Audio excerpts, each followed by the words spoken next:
first thing women notice? Your face. That's why you got to take care of it. Simple things like getting a haircut, grooming your face, and brushing your teeth is important. But there's one thing guys miss and that women always notice. It's when a guy isn't taking care of his skin. That's why I'm so excited to have T. Shanley as a sponsor of today's video. T. Shanley simplifies the process of taking care of your skin. They provide you with all the products you need and nothing you don't. Seriously, I don't think some of you believe me when I tell you how much implementing a quality skincare routine will improve your confidence in all aspects of your life. I recommend you start with the level 1 system, which comes with all the basics: daily face wash, exfoliating scrub, an AM moisturizer with an SPF 20 and a PM moisturizer. But and to make it dead simple for you guys, they provide an instruction card in every box that tells you when to use each product, how much to use, and in what order. But because T just sponsoring this video, they're offering you an amazing deal. Just click the first link in the description and get 40% off your first skincare system and free gift. Plus, as a member, you'll get 20% off for life. By the way, one of their new gift options is a silicone body scrubber, which is a $20 value and a complete game changer. Once you use this, you'll never go back to a regular loofah ever again. So don't wait any longer. Click the first link in the description to start your skincare journey today.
Bitch, I'ma go all the way up. They keep on calling my phone.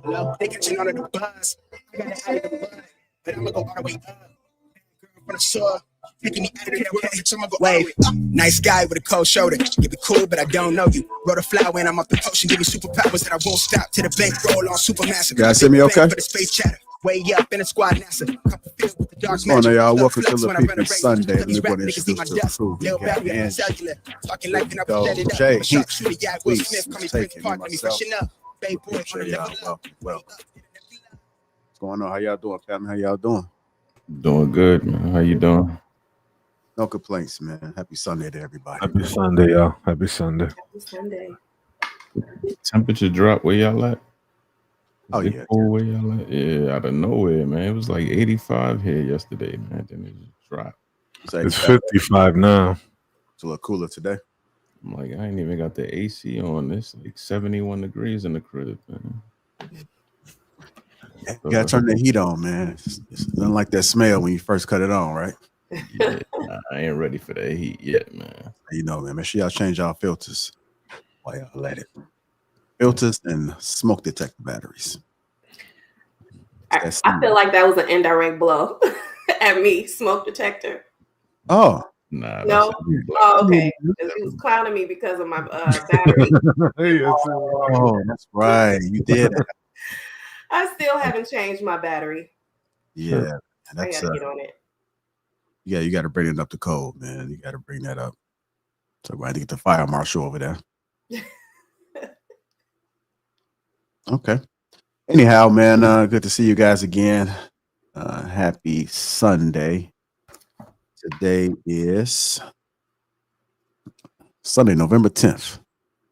November 10th. It's almost Thanksgiving. Thanksgiving is right around the corner. That's when friends and family come together and eat unhealthy. I highly doubt people have a healthy Thanksgiving. I think most of it is probably not good for you, right? I mean, it depends what you eating. Yeah. You get some turkey and some collard greens. You'd be all right. Well, isn't all of it fine as long as it's in moderation? I think that's the problem. Absolutely. Is the moderation part. Absolutely. I'm gonna try not to OD though. Mm-hmm. Please don't do that, Jay. I'm gonna try not to OD. Yeah. Anyhow, make sure you guys click that link, man. I did pin it to the top of the chat. Tej Hanley. This has an early Black Friday deals and half off on skincare routines. So click that link. It's in the description as well. You guys are watching this on the replay. Make sure you hit that like button. Also, make sure you subscribe to the channel. I want to thank everybody for tuning in on this Sunday morning. We're going to go ahead and get this show started, man. There's still a lot of conversations and talks around this whole political nomination. I've been having some heated conversations, and I don't care for particularly either one of them. But somehow, just by me being a man, I get placed in this box if I even question anything that Kamala does. Are you guys getting that same pushback, Mia? The job. I've been I getting believe so. random DMs, man, about this shit, Mm. and I've been fighting them off by sending them to, the unread section. Yeah, a lot of people have taken this whole political election really hard, personal to heart. I don't know what aspect of it because they haven't really clarified it, but yeah. I mean, the easiest thing to do, man, when something goes wrong, the easiest thing to do is to point. You know what I'm saying? Like a person will never, something will go wrong and a person will never do this. They will always do that.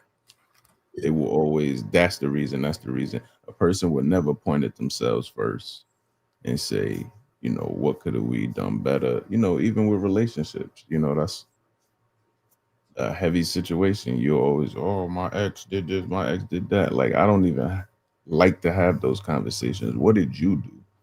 What did you add to the problem? You know what I'm saying? What could you have done better? And if somebody has no answers for that, then we can't have a conversation because you're not being real. You're not living in reality. We're not perfect. We're flawed. So if you're doing a lot of this, then I don't want to be on the end of that. Mhm. Okay. Any of the ladies want to chime in about their experiences and how they've been feeling about this whole thing before we go ahead and dive a little deeper? I'm just glad it's over. I've been consistent from the beginning that politics are politics. Neither one of them have the best interests of the people. It's about the paper.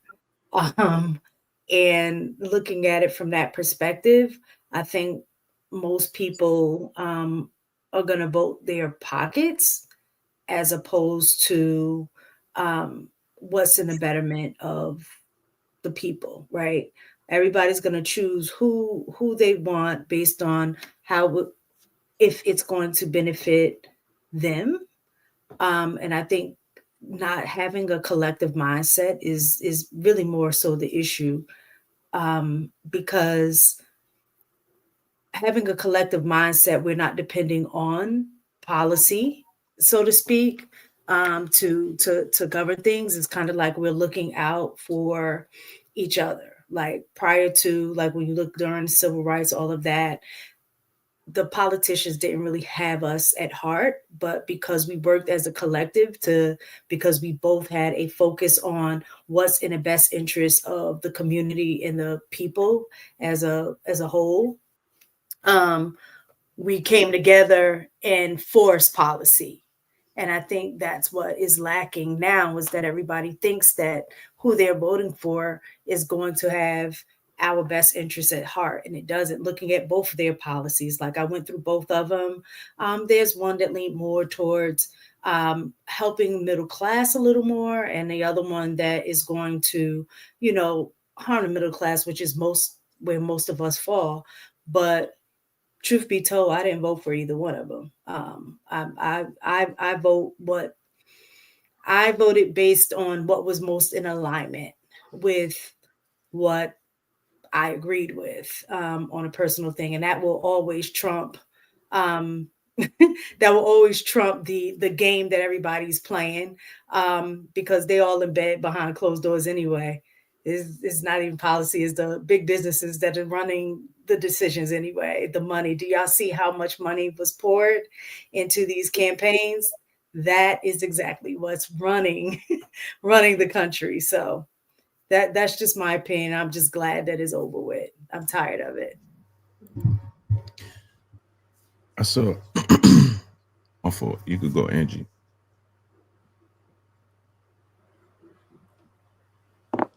I agree with what you said, Miss Taken, and I just really think that the president is the face of the business deal when it comes to America. So that's where I stand with it.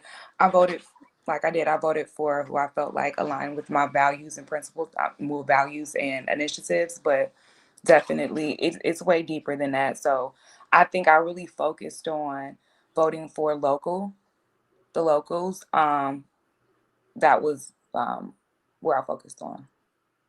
Mm-hmm. Mm-hmm. Okay. And I echo what both of you all just said. I've been saying that for the longest. Regardless of policies, it's about character. It's about who has our best interest at heart. That is what I've been standing on. And I'm glad it's over. And I just hate to see us as Black people get caught up into that policy debate when at the end of the day, like Ms. Taken said and like Angie said, it's really about big business. It's really not about the policies. And we need to get back to a place where we're more connected and unified in order to make a difference for us. Because at the end of the day, both of those politicians said a lot of good things, but we know what the deal is for us as Black people. Okay. I know you mentioned something about morals and standards. Can you kind of break that down when you looked at it when it came to voting? Are you talking about me? Mm-hmm. I don't think I mentioned, well, okay, if you want to tie that into character, when I was talking about Trump. Mm-hmm. Yeah, I mean, you have to look at when a person shows you who they are, you have to believe them, right? And there were plenty of instances where Trump showed us who he was. For example, somebody brought up the Black Lives riots and the Capitol riots.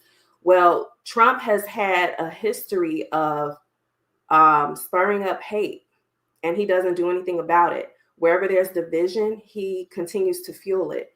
And I don't want anyone in leadership who doesn't have compassion, who doesn't have, a goal to drive peace. That says a lot about who he is. It's hard to take him serious, you know what I mean, considering all of the hate crimes that were on the rise. I can't remember her name, but one of the ladies mentioned the hate crimes against Asians. And yes, they did end up getting Ali. It was Ali. But when all of the he didn't change the rhetoric, he didn't change the dialogue. I feel like as the president of the United States, you have a commitment to bring peace as well. It's not just about your policies, but it's about your people. It's just like with leadership in general. Everything is not policy, but how are your people? And I just feel like his character says exactly how he feels about Black people. And just, with all the hate crimes on the rise, the white supremacist groups that were speaking out and all of that, it shows us that Trump, low key, he's all for it. So. Okay. Now, I can understand that point, right? To me, what seems fair to do when we are participating in these elections is to look at every single thing and put everything on the table, not just one aspect of it, right? And I'm speaking from a place of, I don't care for particularly either one of them. I don't know them. They can just be telling us anything that they want to tell us just to get our vote. Some things may be true, some things may be not. It's all based off assumption, and we're coming to a conclusion, which I get that you have to do, especially when it comes to who we're going to put up there in that seat. But when I look at I agree with you when it comes to what Trump said and what he did. But I also looked at when it comes to deleting children or children that don't have the opportunity to get a chance at life. And I'm thinking as a whole. I'm not talking about somebody that's been in a domestic situation, but that's a different story. But just what's being pushed, even when it comes to genders, right? One of the things that Darwin had brought up on a few shows, and I think some of the other people did, is the family. Like nobody's focused on the family. Like what does that look like when we put these people in position? Like who's pushing more for family, who's pushing more for division? I only just hearing one or two things from here, and then everything else just gets ignored. So, like, how do you approach this situation when we're not including everything? Can I I just? think The Okay, I was just gonna say. So for me, I think part of the issue is, like you said, looking across the board. First thing is we are not a two-party, well, not supposed to be a two-party country, right? But what you have is like everybody's like, well, it's a lesser of two evils, so they don't vote for third party because they're like, oh, you vote for a third party, then that's giving the other one an opportunity to win. So if we continue with that mindset, what will happen is that we will always be voting for the lesser of two evils. I think for me, it was about the cognitive dissonance that was occurring. And I'm gonna say on both ends. But just for me, I noticed a lot more on those who were more supportive of Trump, and that's just what I noticed. So things like when you're talking about abortion, I'm trying to be careful with that word. Yeah. Oh, I'm sorry. Deletion. um, but then at the same time, be supportive of the death penalty. If you pro-life, part of me is feeling like if you're pro-life, then be pro-life. You can't just be pro-life before situations, but then after, so you're concerned about somebody's life. You're okay with the death penalty or okay with guns when you know that that's like the number one killer for the youth, with self deletion after the fact. So you're not putting things in place to be supportive about pro-life all across the board. So that was one thing that for me that I looked at, that made sense in terms of being responsible citizens. Mhm. Things like, and I know people like, oh, well, it's different when you're a baby, you're innocent, and that happens versus somebody committed a crime after the fact. But even when you look at the stats for the death penalty, it impacts Black men most in terms of they're the ones that are put on death penalty, but then to only be found out that they are the ones that have been most falsely accused of situations and then get out based on the different projects that they do. So my thing is just when we're thinking about things across the board, there are some things that I agreed with Trump. I'm not going to be so subjective to say, oh, I don't like him so much on a moral standpoint that I can't see some of the economic things that that not may that are good versus Kamala. But then on the other side with Kamala, like I'm with that, how are you going to be in supportive of one thing, but then you have the war that rages on in Israel and not make, say that you're going to end that, so it was just a lot of things that I looked at, and I researched, like, the websites that have all of the policies side by side, so you can kind of get everybody's view on specific things. And to me, it was a toss up, and at that point I had to vote what I felt was right, and neither one of them was right for me. Right. And one thing that I can say is that I do respect, some people that's watching maybe a few people on the panel may not agree with what you're saying, but I think they can at least respect it because you at least keyword researched and then you came to a conclusion. One of the conversations that I was having past couple of days was I was asking them, well, if you don't agree with this and then you don't like him, why didn't you vote for one of the other people on the ballot? Well, I was only focused on those two. Okay, but you don't agree with that. But so was there an agenda? Did you really are you really that concerned, or were you just pushing her in because she's a woman?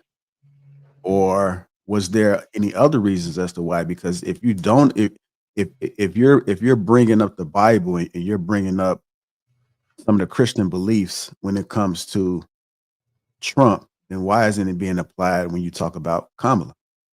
And if both of them offset each other, again, why didn't you vote for the other people? I don't know who those people are. Well, why didn't you do the research? Like, this is like, well, I don't have to apply logic because I know what Trump stands for. Now, again, I'm only speaking from a person.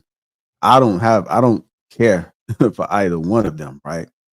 And if I really want to make a sound decision, I at least need to do the research and give it a fair vote, and not just off of emotion. Let me get some of the other people. I know Luis wanted to get in there. Let me get the other people, and I'm gonna play this clip. Yeah. So, so this week has been a rather, emotional roller coaster for a lot of people, especially what it seemed a lot of women have taken this, very personal into heart. And I understand that they had a lot of hopes, whether it was they were rooting for a specific policy or a certain direction, or they were just voting merely to see a woman of color in the most powerful seat in the world. Whatever the rhyme or reason is, vote based on your intentions and the information that was, displayed. But also, one thing that I really saw that was very disheartening this week was that a lot of women blamed this, turn of election on black men. Like, can't I can't stress this enough how much I've heard, and I was telling JR at the beginning of the hour, and I've shared it in the back chat about how many messages I received from certain women who were very upset. The results are the results. If you went out there and vote and did your part, your civil duty, right? For me, you should be more focused on the local election, who your mayor, who your solicitors, who are your congress people, statesmen, etc. Those are the people you need to know on an intimate, personal level, because your voice is very important to radiate to them, because you're putting those people into powerful seats, which therefore they would go and advocate for you. And I'll just chime in real quick too. Yeah, I get that a lot of us were upset and in our emotions, but I think it was more so not because of, it was definitely because of the election. But when you look at the numbers, we saw that black men did vote for Kamala. What was it? 80% or something. 80% of black men showed up and voted for Kamala. 82. 82. I think it was more about those conversations happening within different circles where men, black men in particular, were starting to express their disdain for Kamala and why they, didn't care for her. And we were trying to push the point of sticking together as black people, similar to what Mrs. Taken was saying earlier. And it just seemed like black men within certain circles were just not for that. And so I think that is what sparked a lot of the emotions. But can I ask you a quick question? Mm-hmm.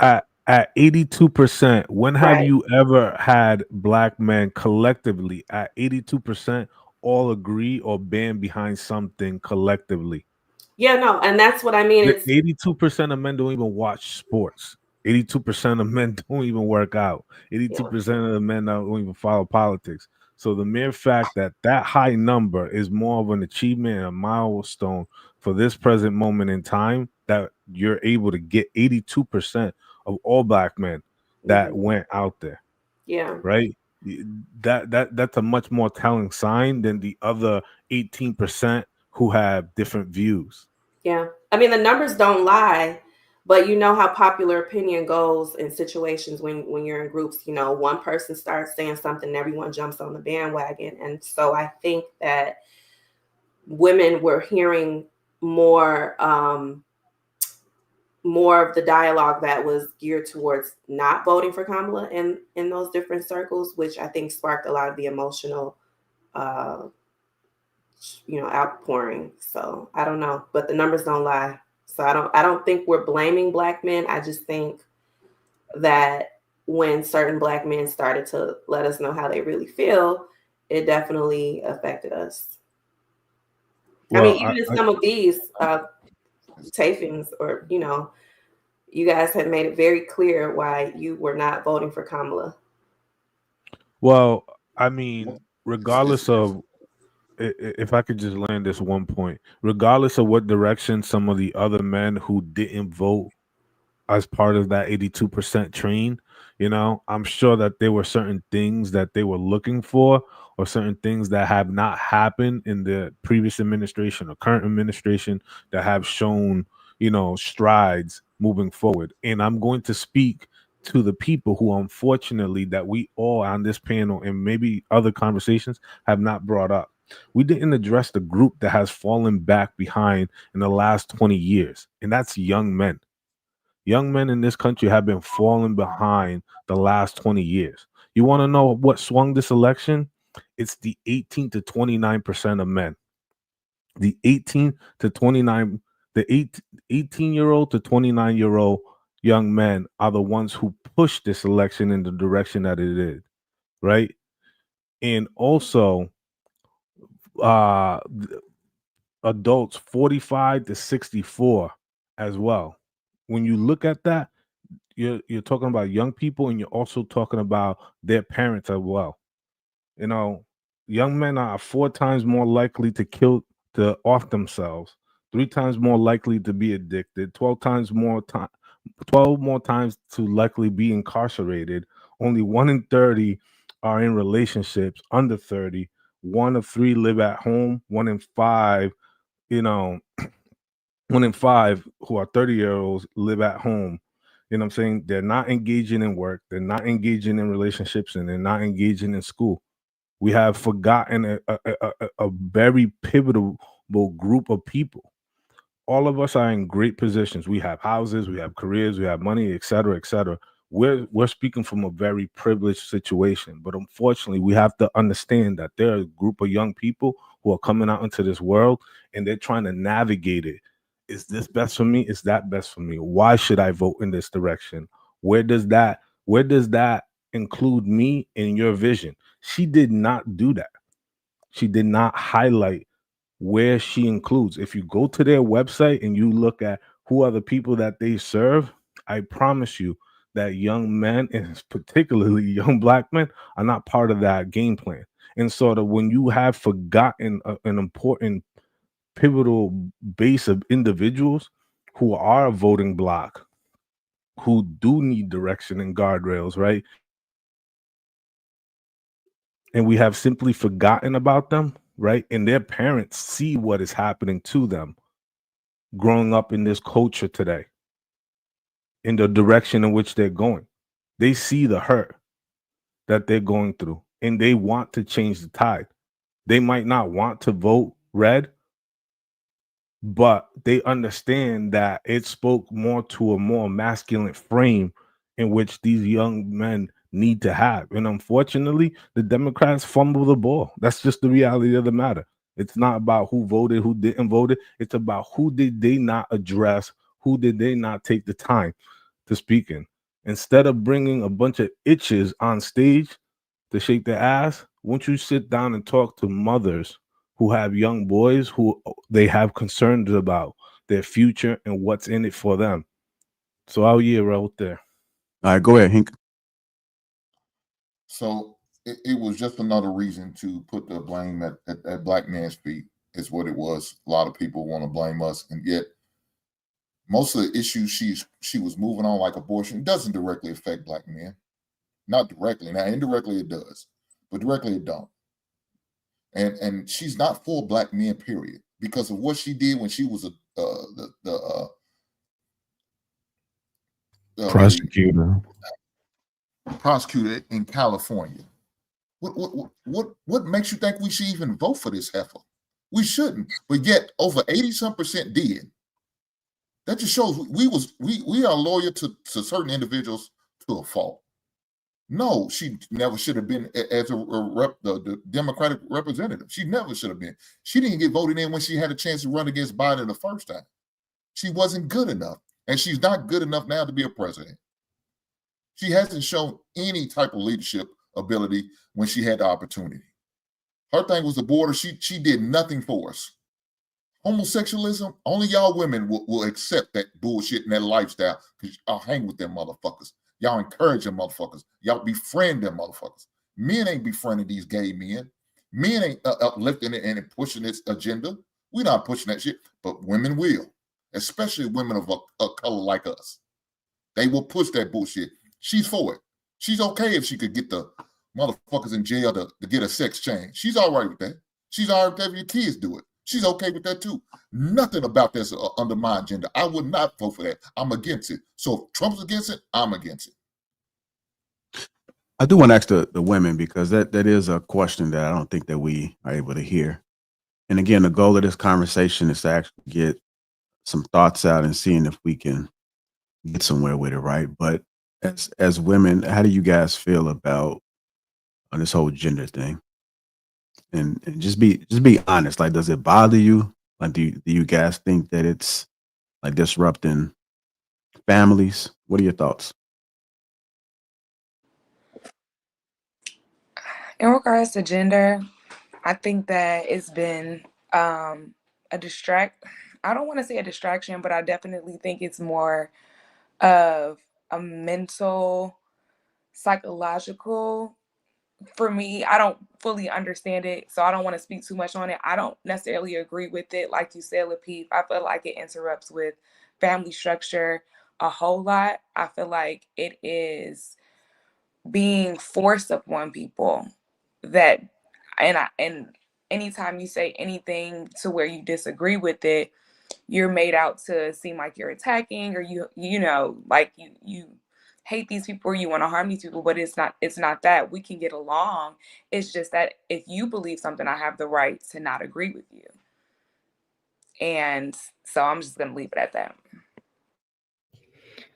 I would say for me, again, I'm going to speak my mouth. Whereas I think a lot of times we are leaving school systems and the government to raise our children, when I think it's a personal responsibility. So for me, the thing is I don't agree.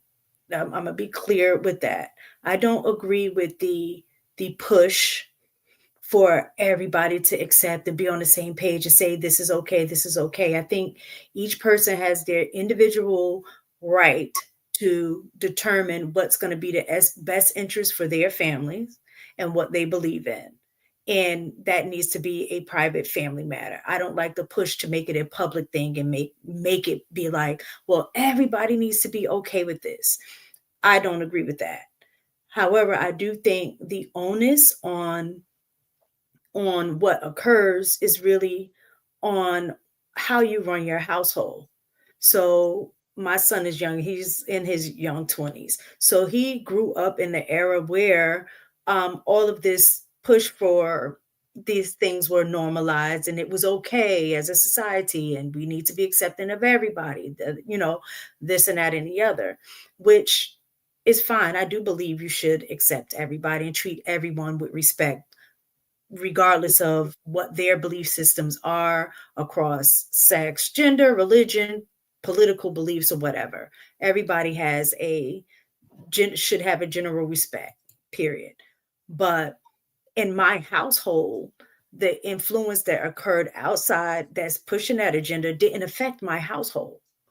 So that's the part that I think I'm more concerned about, is that people are getting up in arms about certain things that should be implemented in their home. Their values, their structure, their belief system, all of those things are presented to your children at home. And the government is not going to impact the way that I run my household. So the things that you can be in charge of and push forth is on you. So you can't blame the government for those things. I mean, I think it's a lack of parenting on our end. It really is. Is a lack of parenting on our end. We dropped the ball as the previous generation on raising our children, and now we're putting off that responsibility onto the government or onto the school system. So that part right there for me is the issue. But yeah, I don't agree with it, but it's not going to impact my household directly because we raised our kids.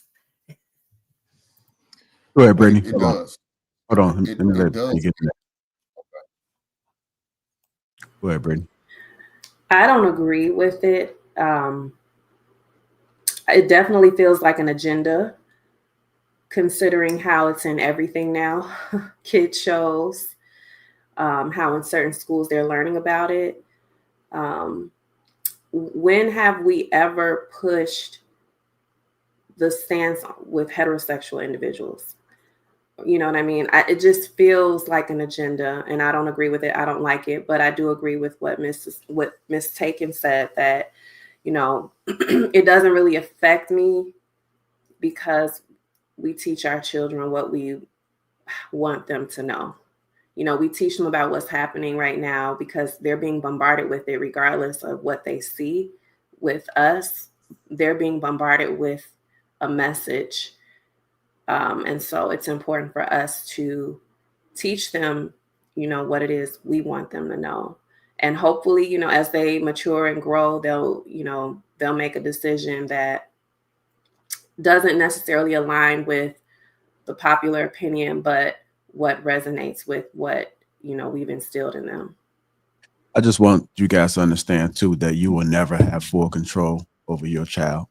Yeah. And if your child is not homeschooled, then they're more of a risk when they go out into the world of being influenced. If they have access to a phone or a tablet or to a television, then they are at risk of being influenced. So it does matter as far as what we do, even though we're maintaining and we're giving instruction at home.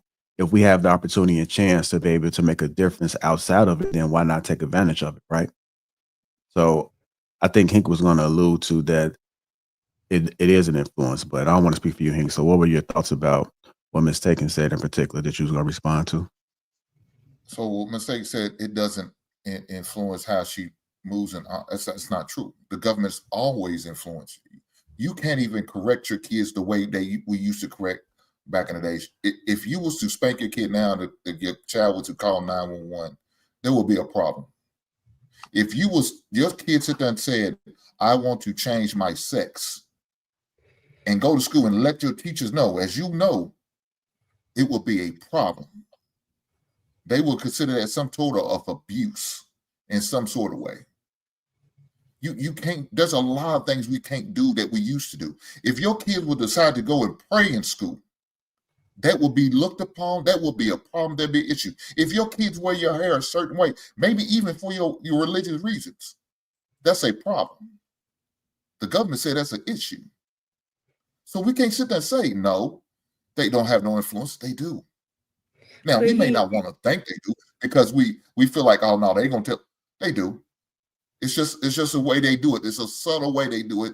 And everybody, you know, does what they need to do. But go ahead, Mistaken. This is the biggest thing that I see. I grew up in, and I know you're talking about current, but I'm gonna bring it back to past to bring it to current, right? I wholeheartedly agree with what JR said about there's influence that's going to occur outside the home. I act that 100%. I grew up in a very strict household in terms of like my parents were Christian. We grew up in church. We were in Bible study. We were in the choir. We were in church about 4 times out of 7-day week. Like, that was how we grew up. But I lived in the hood, right? So that's why I always say I was in the hood, but not of the hood, because what occurred in my household was vastly different than what occurred outside of my home. And when I say which one actually had the bigger influence, it was inside my household. Even though I left and I went against some of the things that I was taught, I do believe that all people go through that. That's part of your development of trying to figure out who you are, things like that. So that's what happens. You know what I'm saying? That's what happens. And there were things that I did that I knew weren't in alignment with what I was taught. But because I was taught that, I had some measure to guide my moral compass, to guide my behavior. Even though I did some of the wrong things, it didn't sit right with me because I knew I was taught better than that. And that's the same thing. So the government can make all of the other thing is knowing the different laws in your state, right? And have communication with your kids. As an educator, the biggest issue that I see when I'm working with students is that parents don't know how to develop relationships with their children. They don't communicate. They don't have conversations. And when you look at the comparison, like how we were raised, it was don't ask questions, just do what you're told. So you left a big gap for for influences to come in, because when I don't feel comfortable that I can come to you to ask you any question, then I'm going to seek answers for that elsewhere. So I started with my kids very young, conversations around sex, conversations around drugs, conversations around anything, and they will test you and see how you respond to those things. So we had conversations. They knew how we stood on it, but also was saying, we know you're going to make decisions that may go against what we say, but also be willing to deal with the consequences that come with those decisions. Till this day, my kids still come to us. So that's the part that's missing. I'm not saying that the government don't try to influence the way you raise your kids, but you can minimize the type of influence that they're going to have. So when they're having conversations in school, if you haven't did research or learned about the LGBTQ community to combat that in your household so you can speak from facts and understanding, yes, you're going to leave a bigger gap for them to be influenced. Again, I will always push it back to your family structure. If your family structure is not in place and solid, you're leaving a gap for other people to influence your beliefs and values as a family, period.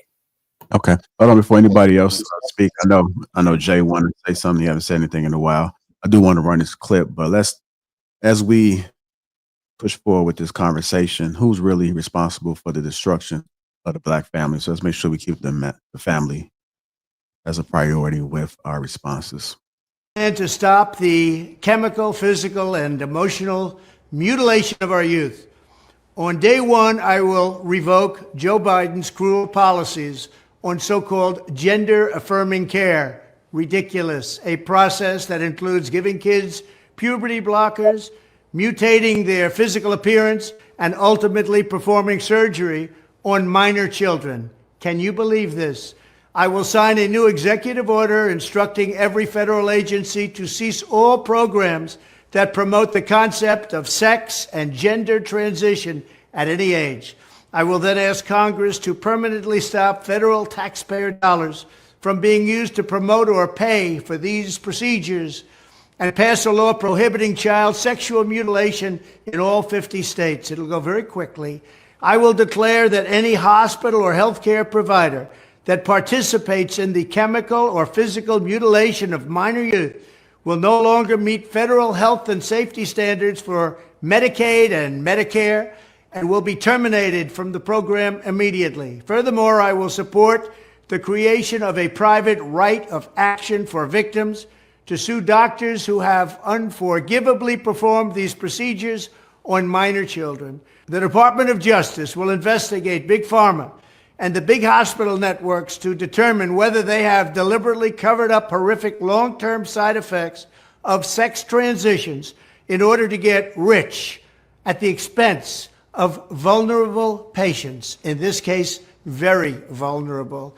We will also investigate whether Big Pharma or others have illegally marketed hormones and puberty blockers which are in no way licensed or approved for this use. My Department of Education will inform states and school districts that if any teacher or school official suggests to a child that they could be trapped in the wrong body, they will be faced with severe consequences, including potential civil rights violations for sex discrimination and the elimination of federal funding. As part of our new credentialing body for teachers, we will promote positive education about the nuclear family, the roles of mothers and fathers, and celebrating rather than erasing the things that make men and women different and unique. I will ask Congress to pass a bill establishing that the only genders recognized by the United States government are male and female, and they are assigned at birth. The bill will also make clear that Title IX prohibits men from participating in women's sports, and we will protect the rights of parents from being forced to allow their minor child to assume a gender which is new and an identity without the parents' consent. The identity will not be new, and it will not be without parental consent. No serious country should be telling its children that they were born with the wrong gender, a concept that was never heard of in all of human history. Nobody's ever heard of this, what's happening today. It was all when the radical left invented it just a few years ago. Under my leadership, this madness will end. Thank you very much. Yeah, that was a mouthful, you know. Pause. But this election was emotional. You know, I'm sure people were conflicted. I'm sure a lot of us, you know, probably down to the wire didn't know which way we were going to lean, you know, but it was heavily emotional because people are going to be emotional when you're affecting their kids and their money, or if they feel like that's being affected. And I mean, I think, you know, they picked, they leveraged policy to get you emotional. You know, women's rights, that's a very emotional topic. You know what I mean? That they push down, that they cram down your throat. You know, and then you have the Israel Palestine, that was emotional for a certain sector of people. You know, they were willing to, they didn't believe what Kamala had to say about that. You know, there were certain states where Kamala was running ads to support Palestine. And then in other markets where she knew that there was a heavy, you know, Palestinian demographic, she would run ads to support Israel. You know, so they were playing to, and people knew that. So when you're talking about people's money and you're affecting their kids, like, yeah, it's going to be emotional. And I mean, America spoke. I mean, you saw that map, like it was a blowout. Like like Trump flipped places that were traditionally never flipped. You understand what I'm saying? Like he probably flipped Harlem. You know what I mean? Like Compton, like places where you like, how the hell did he win this area? How the hell did he win in Chicago? What's the area, man? How the hell did he flip O Block? You know what I'm saying? Like it just doesn't happen. But what I'm saying is they ran on the policies and leveraged the policies. But do you remember a year ago when they asked that question to what was it, Supreme Court Justice Ketanji Brown, where they asked her like, what is a woman? So it's like you have the Democrats that are running on women's rights while simultaneously not even defining what a woman is. Like, how do you do that? You know what I mean? Y'all was speaking on women's sports. Imagine your daughter competing in a swimming contest, a track contest, and they're allowing a man to compete with her who is dusting her no competition, obviously, you know what I'm saying, because it's just not the natural setup. Male are, you know, stronger, faster. That's natural. So she's Don't competing forget MMA and boxing too, Jay. MMA and boxing, you know, so your child is competing in all these sports where they're allowing men to compete against them under a different identity. You know, is that not looked at as women's rights as well? You know what I'm saying? Does your daughter, who's a female or woman, not have the right to compete in a fair, you know, athletic competition? So it was just too much stuff that was not believable. You know, when you hang your hat on women's rights, you know, it has to be across the board, or, you know, your message falls flat. So I think along with that, and, you know, the Democratic Party, they set Kamala up. Like, she did the best she could do in that time frame, but she wasn't the one. Everybody knew she wasn't the one. They just felt like, yo, we're gonna push her out there. This is the best that we could do, and we're gonna make the best of it. And she failed. And not that she got blown out in the first quarter. You know, the minute I turned my TV on that day, it was like 185 to like 41. You understand what I'm saying? That's like Golden State Warrior game.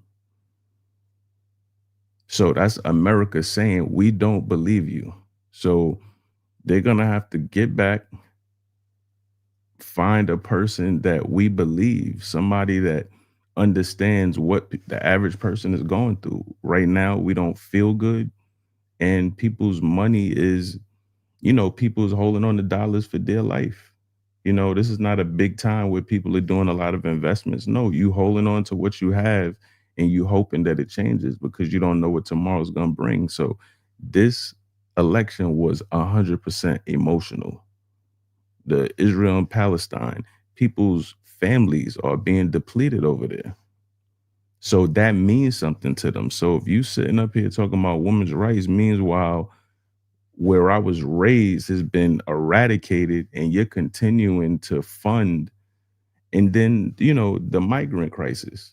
You know, me personally, I spent like the last 41 days in New York, and I got to see it for myself. You know, I'm in South Carolina where, you know, I don't see it often, but New York City, I got to see it with my own eyes. I heard about it, but I got to see it. It's crazy. You know, and then you have people that are actual citizens that are suffering, they're not getting their aid, they're not being helped. But meanwhile, you can shell off money to these people. So yeah, please believe they don't want nothing to do with that. And I'll let them play now. Yeah, ladies want to chime in. I'll make sure we don't dominate.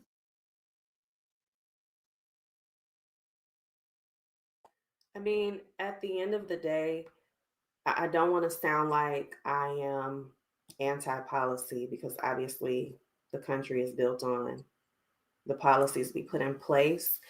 But when I think about the Black spending power and the opportunities that that presents, I think about something that, Luis, I think you actually brought it up in a former segment.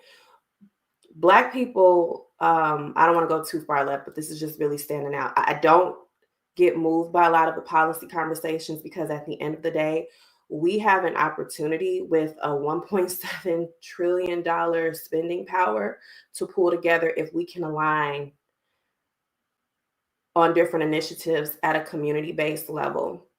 If we strategically invest, if we form cooperatives, if we create opportunities. So for years, politicians have been promoting their policies to show us how, as Black people, or for the people in general, we could benefit. But at the end of the day, I really think the solution lies at the community level. I mean, we could do some amazing things if we were to get in alignment, and I don't think we're there. Well, I mean, it's kind of a bit of a far fetch. You want to go, Jay? Just real quick, I want to respond. Go ahead. As far as what she said on the community level, that's absolutely correct. Think about how we gave our vote out. Imagine, or didn't give our vote out. Imagine if we did that with our money. You understand? Like, if we all collectively for 1 month said we're not spending money with these companies, that would hurt. That would hurt them. That would have them say, what is going on here? What do you need? What can we do for you? You understand? We can't do that. Yeah. Like, we're not connected enough, with any other ethnicity. They can, Chinese delegation call, you know what, we're not spending with this company, and they will do that, go on a strike, and these people would be like, okay, we're going to have a meeting, what do you need? Like you said, on the community level, we need to do that, because we just give money to people who continuously oppress us, continuously give us their ass to kiss. I don't understand why we can't do that, but somebody needs to come along, or it needs to start somewhere where we control who we're spending our money with collectively. And Because Jay, you gave the example, you said Chinese people. I mean, think about Chinatown in different cities. I'm in Chicago. When you go in Chinatown, they have their own schools. They have their own everything. I mean, that's a blueprint right there. We don't even hear about them in the media here. You turn on the news, you never hear about Chinatown, ever. So I think that, again, I'm not anti-policy, because policies get things going and they enforce legislation and everything else. But I just feel like we have a lot more work to do before we get all like revved up about policies. We need to look at our communities and start there. And then we can start talking about legislation and everything else, because we're too divided as a people to really see a true change. Brittany, I know you talked about division, and we often hear this, and even in the comments I'm seeing it. But do women think that all men that voted for Trump hate women? Like, is this? I mean, this is something that's being pushed, that if you voted for Trump, you must hate women.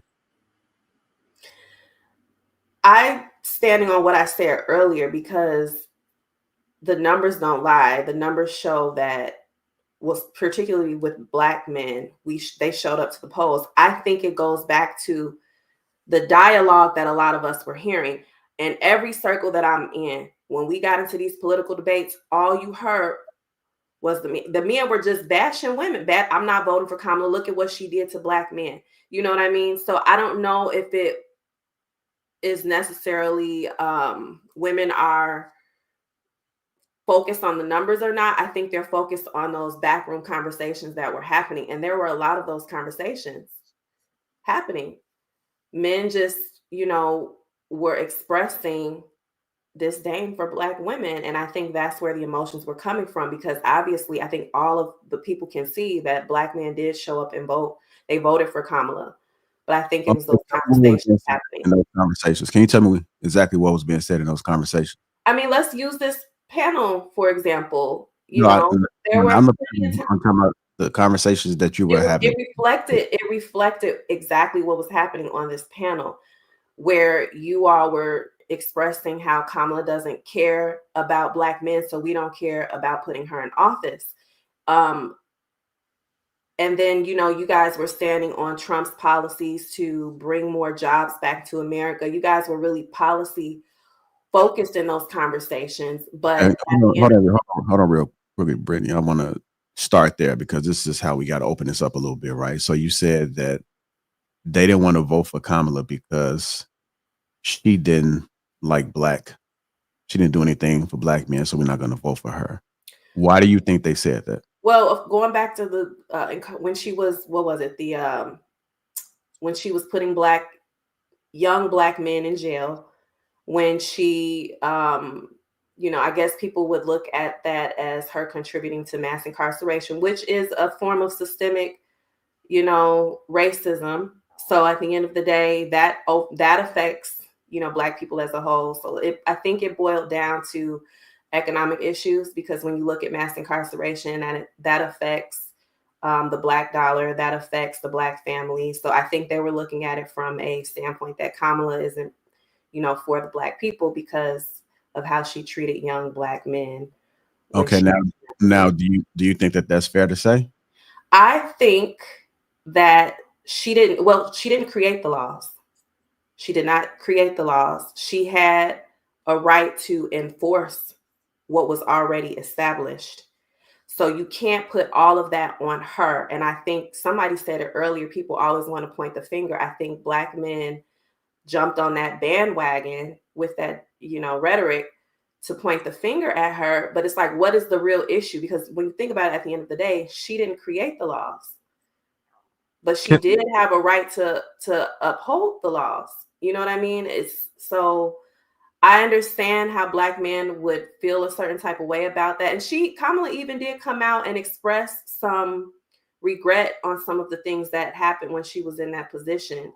So, I mean, I get it. I get how they would feel a certain way. But when you look at it from a deeper perspective, the issue goes back way further than what Kamala did. Okay, so hold on. So if you think that there's something wrong with that picture and you can understand where they're coming from, then why label them as not liking Black women? Why not leave it there and say, okay, I get where you're coming from, and then have further discussion instead of putting them in the box? I mean, so that was one part of the dialogue. You also had men who were out there saying, I'm not voting for a woman can't run this country. So you're right. When it comes to that particular situation, yes, you should not label it as, Black men don't like Black women just because of that. But at the end of the day, I was at the polls and there were literally Black men saying out loud that I'm not voting for no Black woman, let alone a woman, period. So I think that, again, I don't think the women were really paying attention to the numbers. I think they were just being moved by the dialogue. Like, the conversations were not uplifting at all, when it comes to Black women. So it did create, just it affected the morale. It definitely affected the morale. It wasn't a positively driven conversation. And I'm not trying to poke at Hink, but I mean, Hink is a good example. Like, he goes in on Black women all the time, especially on these panels. And that was what we were hearing in a lot of these backroom conversations. So since 82% of all Black men voted for Kamala, out of that 18%, let's say half of that voted for Trump, just for the simple fact that they align closer to his policies and the direction in which the country should be heading, etc. How is it that you all deem that 8% of all Black men, 8% of the entire collective, don't want a woman? So why are we giving that small minority of men such a high platform to care about their concern, right? If a small percentage of them feel that way and they do not resonate with what the rest are saying, even if the other half who voted in the other direction, you know what I'm saying, didn't vote on that premise, but rather on the policies, and they see what's really happening behind the veil in the direction in which the country is heading, where families are heading, and where there's such a huge divide.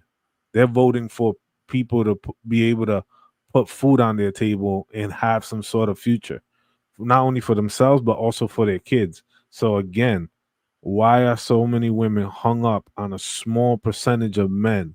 It's because a lot of them, even if it was 1%, let's say 99.9 of them voted, that 1% was still irk ya across the board. And I don't know why.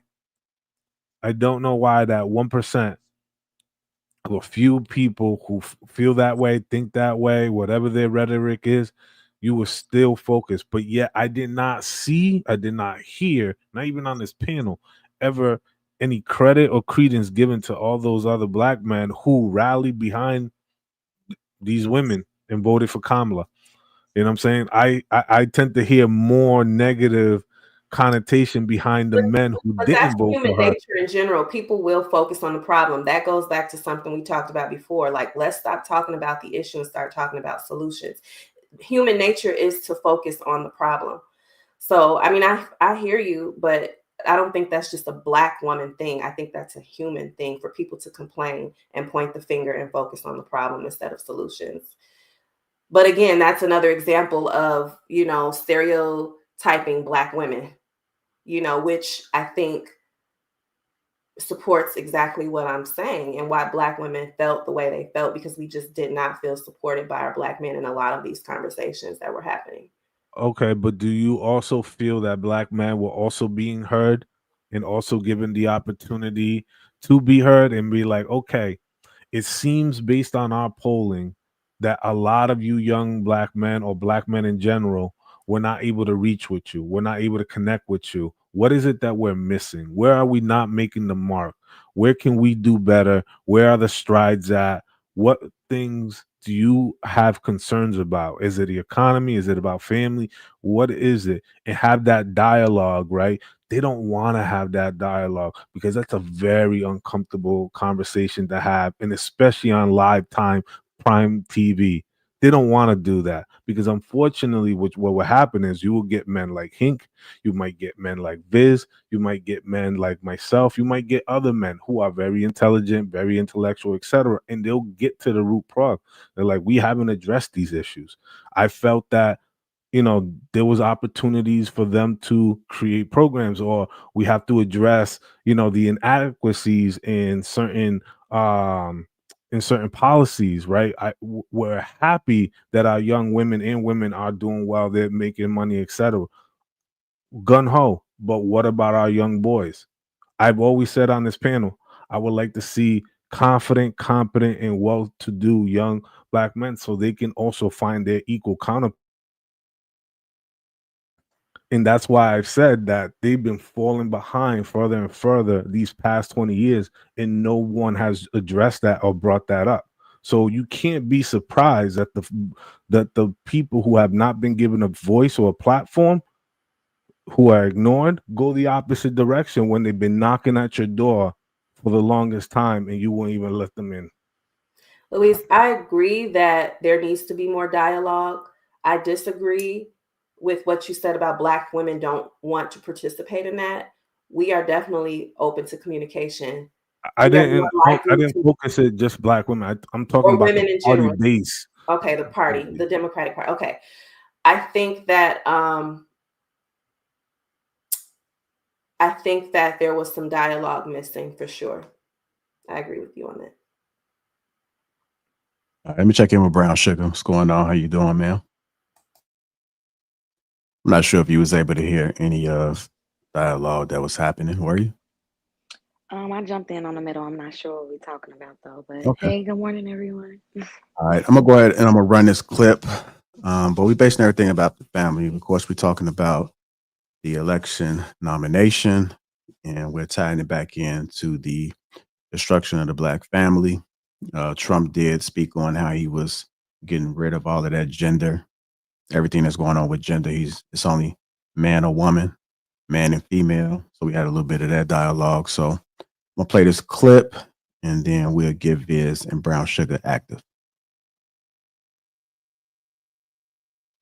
This next clip that I'm about to play, it's a white woman, but seeing has a lot of conflict between husbands and wives, boyfriend, girlfriends, fiancés, however you want to label it, man. This election is dividing and it is tearing families apart.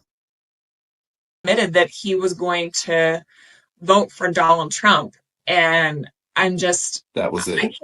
I can't share my life with somebody that's going to support that direction. I mean, this individual is a convicted felon, will say offensive remarks about women, about different ethnicities. And I find it highly offensive. How can this man lead our country when he's in a position of power and will openly insult different groups? It's very offensive. And I believe that Kamala Harris is the leader that we need. And she gives us, a seat at the table. And if you're not at the table, you're on the menu. Yeah. So I don't know how many people would have gone as far as to split with their significant other because of a political view. Do you regret your decision to leave? No, I am a strong woman. All right. So there we had a young lady there. She's a strong woman, and she called off the wedding. because her fiance aligned with Trump, and it wasn't something that she couldn't see herself going through with it based off of Trump's resume and history. So I'm gonna start with you first, Brown Sugar, and then we'll go to Biz, and then get everybody else involved. This election is tearing people apart, tearing families apart.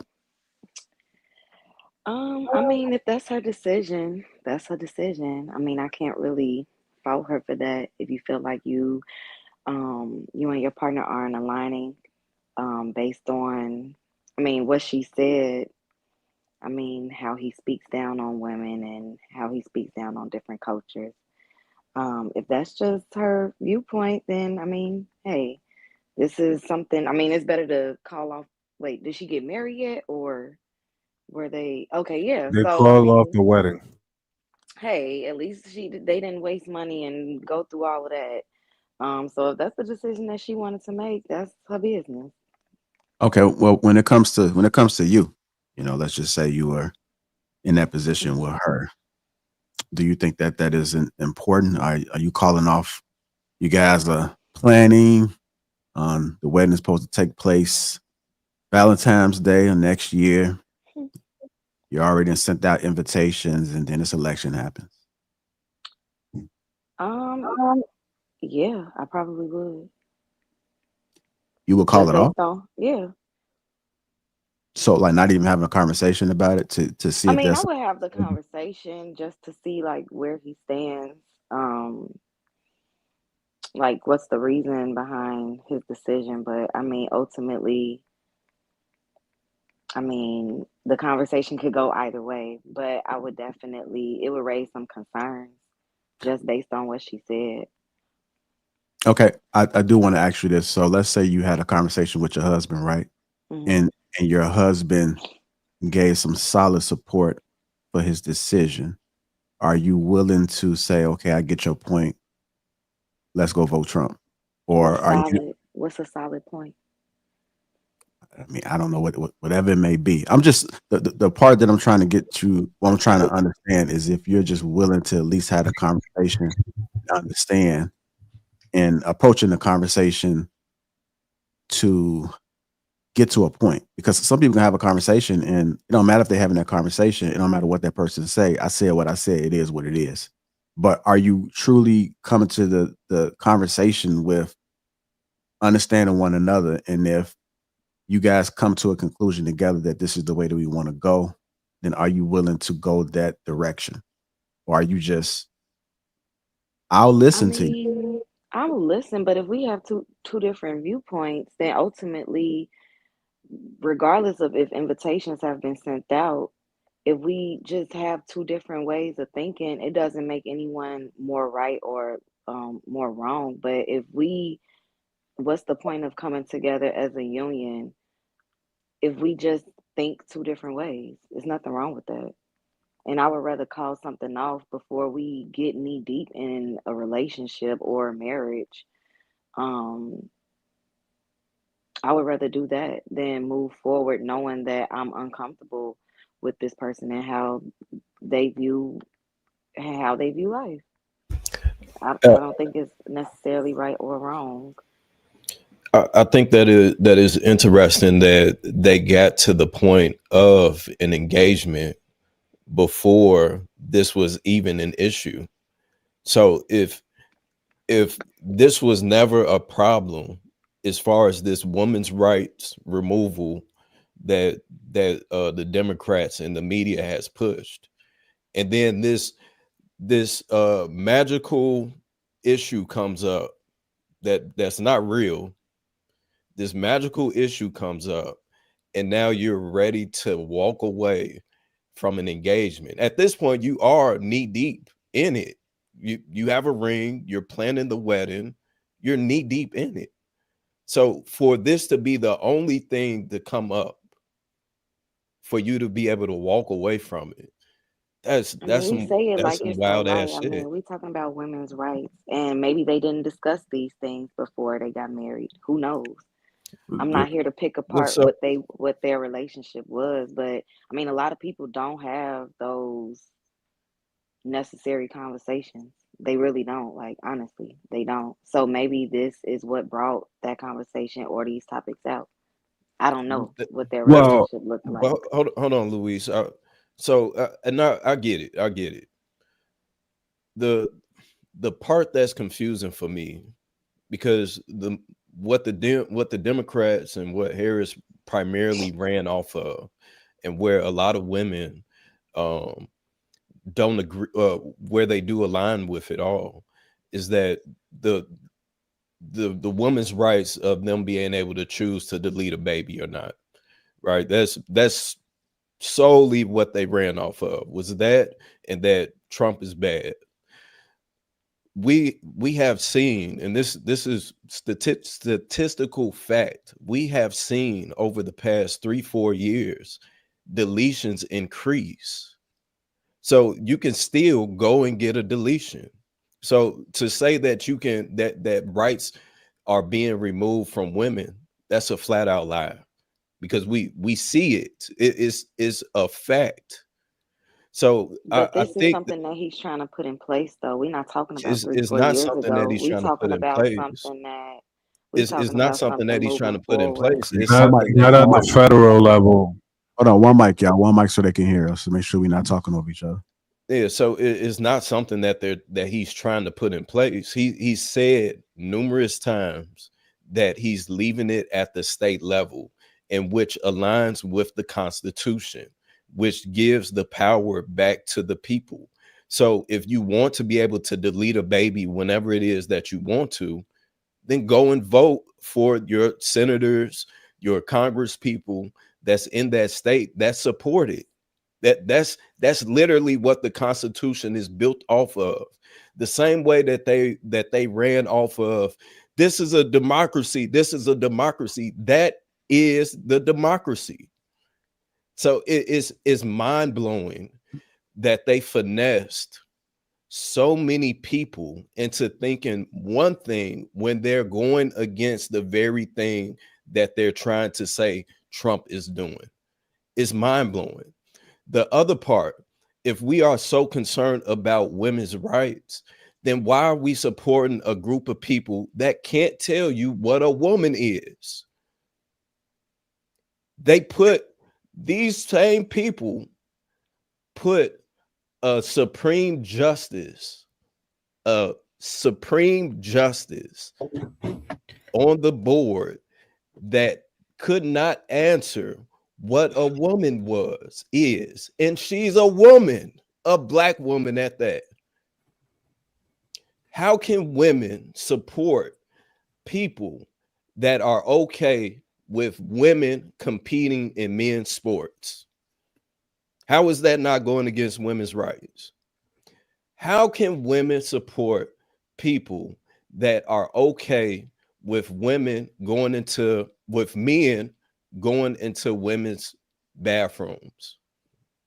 How can women support men that are allowed to go into women's prisons? How is that not going against women's rights? So the fact that Trump is saying, no, this is not what we're doing, this is wrong, I'm against it. I don't even think he said that flat out up until aside from the focus that the Democrats are backing children haven't taken puberty blockers. This is literally, like, I don't understand, how is it that women are supporting something that is full-blown confusion? It's full-blown it goes against the very thing that women are saying that they're fighting for across the board. Literally, it's mind-blowing. And the fact that especially Black women say that they don't feel protected, and for a Black man to say, man, I don't feel comfortable with knowing that my mother, my daughter, my nieces, my grandmother could potentially be in the bathroom and a man will walk in there, and simply because he says that he identifies as a man, He can be in there. That's one. It's mind blowing that this is even a conversation.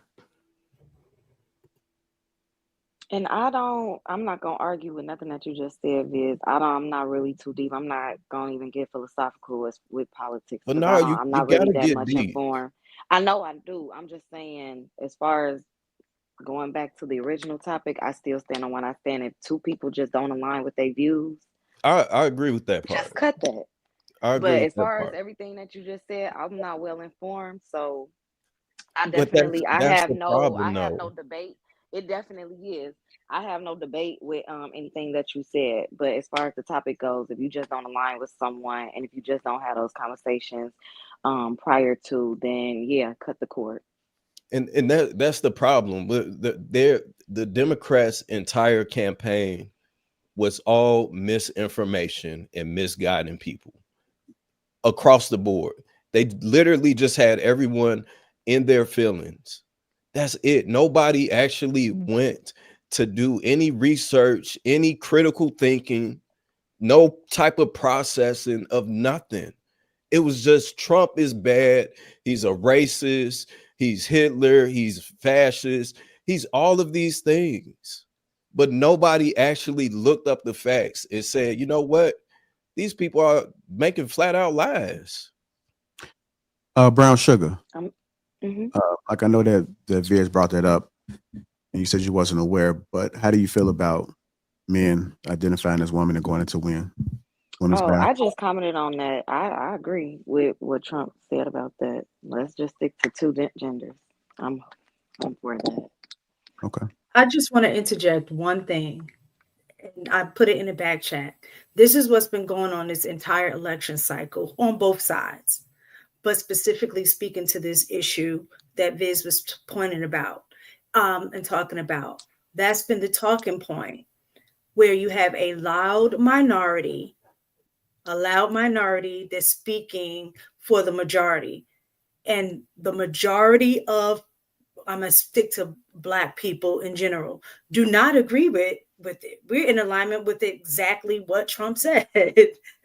The majority, if you look it up, the majority of Black people typically lean more conservative with certain topics. The issue is that we're not a one topic type, you know what I'm saying? So while we don't agree, while we're in alignment with Trump about maybe this thing, we're not in alignment about other things, right? That we feel that may directly impact us on a day-to-day basis. So when you're looking at one thing, there's a tendency to separate certain things. But what I'm not liking, and like I said, on both sides, because I've seen it, where I'm like, no, that's not true, when somebody's saying something about trying to bash on the Republican side about certain things, and vice versa. The thing is that the vast majority of people, and you can look up the stats, the vast majority do not agree with it either. But it's just that this talking point of pushing it in front of the media, they have a loud voice. And because that loud voice is not in alignment with what most people think, it appears that, like, what begins to happen is that the Republican Party has a good talking point when it comes to that. I don't knock them for using that to help strengthen their side, because it's absolutely true. The vast majority of people do not agree with the policy and the pushing of allowing children to make decisions that are going to impact them. They don't, and the stats show that. So 92% I of agree, but continue to 92. push that it is not cool, because people are like you said, if you look up the policy, if you look up these things, you'll see that's what's being said is not necessarily in alignment with what the truth is. You take bits and pieces of the truth, blow it up to make it look like it's the total truth when it's not. And you 90, know, as well as I know, most people are not going to go back and look up this stuff. They're not. They're going to hear the talking points of everybody else, use those same talking points, repeat, repeat, repeat. and And 90, that's not the 92, case. 92% of Black women voted for that. I I'm not sure how much that is true. We saw the polls, just like you just said. Brown Sugar They said voted that for she her. did. Doesn't mean that they voted for that. But that's what I'm trying to If you vote say. That's for what she her, They just you're voted. voting said. for the Well, policy, then in though. that case, That's the everything else that Trump was doing, y'all voted for that, and that's why women probably have an issue as well. That's It it, literally goes what she both just ways, is said. what I'm trying to Right. say. Yeah, that's in fair, This but is reality, not a one specific Right. issue voters. So it's like, well, I know I have to accept the bad with the good, but this aligns with more of what I agree with. So I'm gonna vote for this particular candidate based on all of the other things that I agree with. okay. And So yeah, I'm gonna have to accept the good with the bad, and that's for both sides. I'm gonna say this, and I'm gonna let somebody else chime in. So what we do know, the three primary focuses of most Americans, and I'm sure Black America is involved in this as well, was the economy, was immigration, and Luis, what was the third one? The war. So economy, immigration, aid, war. yeah, aid to Israel Right. and Ukraine. So these are all three factors, and where the Democrats, where the Biden-Harris administration has failed terribly. They have sent over $62 billion to the Ukraine alone. Chicago is overran. New York is overran with illegals. Chicago Colorado. is not, all across the country. All of these blue states are all overran with illegals. Chicago is in $1 billion deficit, to where the mayor, a Black man, let all these illegals in and now is raising the property tax up almost 300%. So I don't know how that doesn't affect Black people. So we have that. We now have an issue where there's no longer money being available to Black people that actually need it. So it's across the board. The very things that Biden-Harris administration ran off of is the complete failure. So if you vote for that, you continue to vote for those same exact things that we've been experiencing.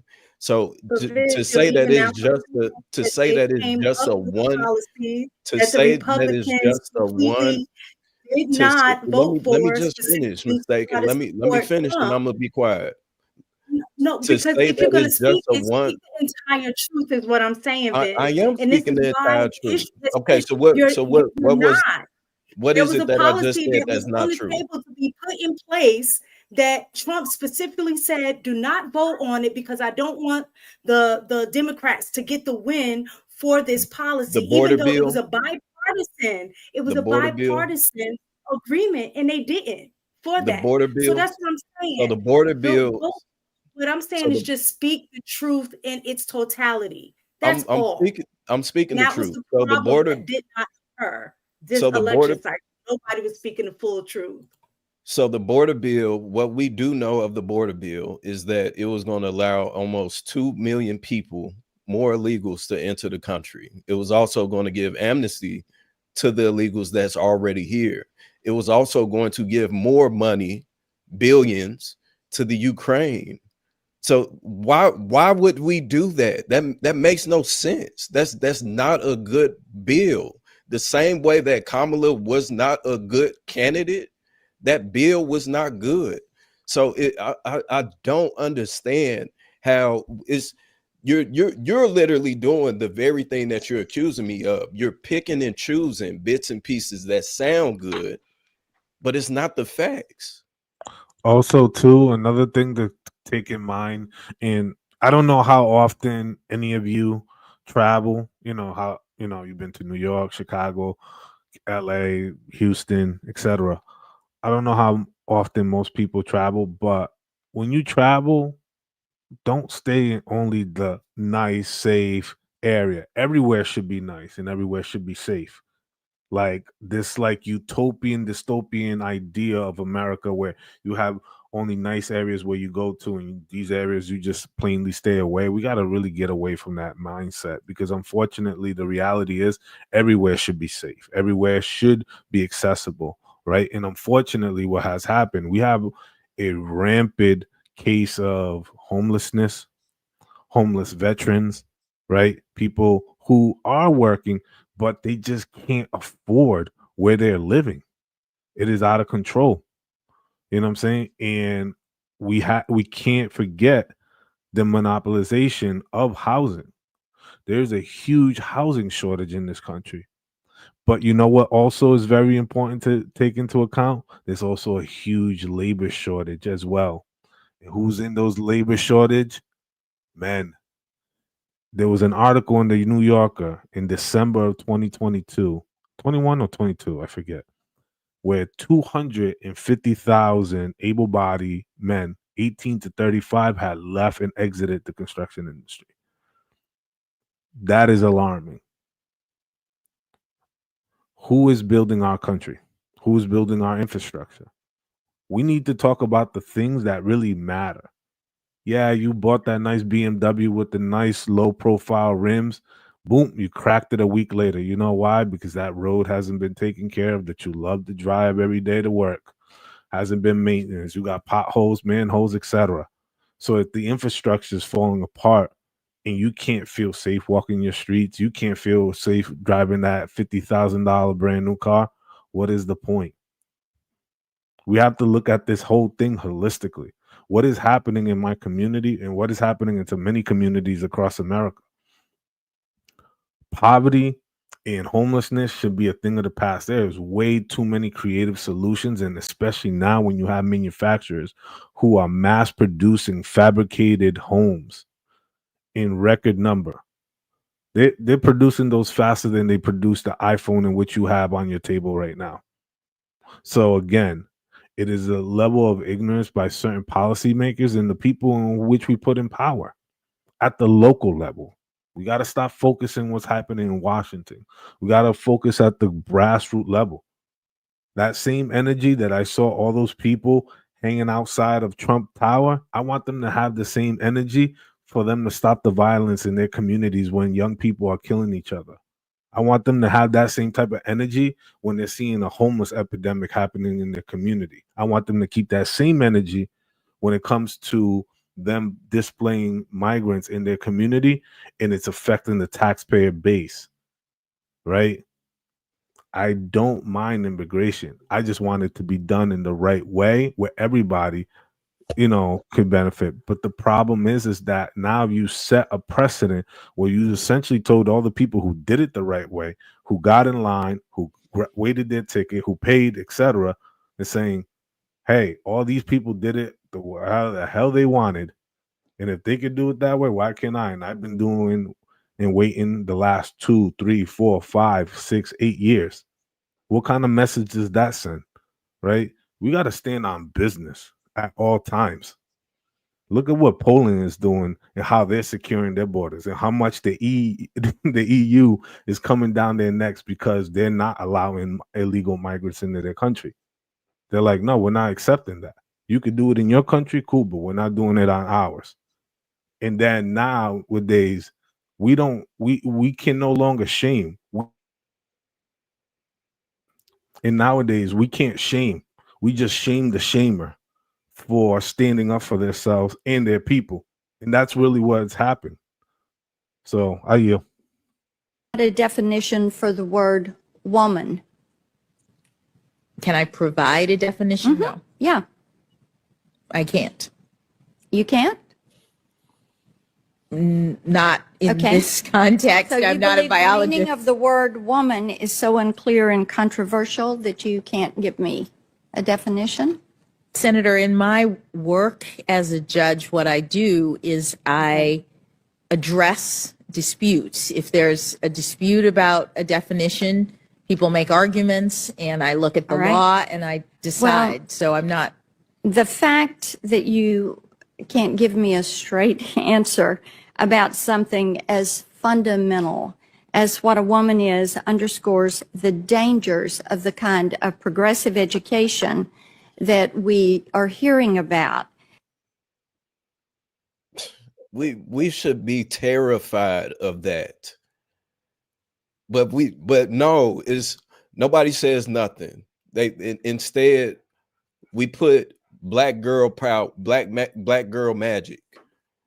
This woman could not tell us what a woman is, and she's a woman on the Supreme Court justice, one of the highest positions in all of the land. You're supposed to have an unbiased perspective to the law and what is the facts. This woman couldn't even tell us what a woman is.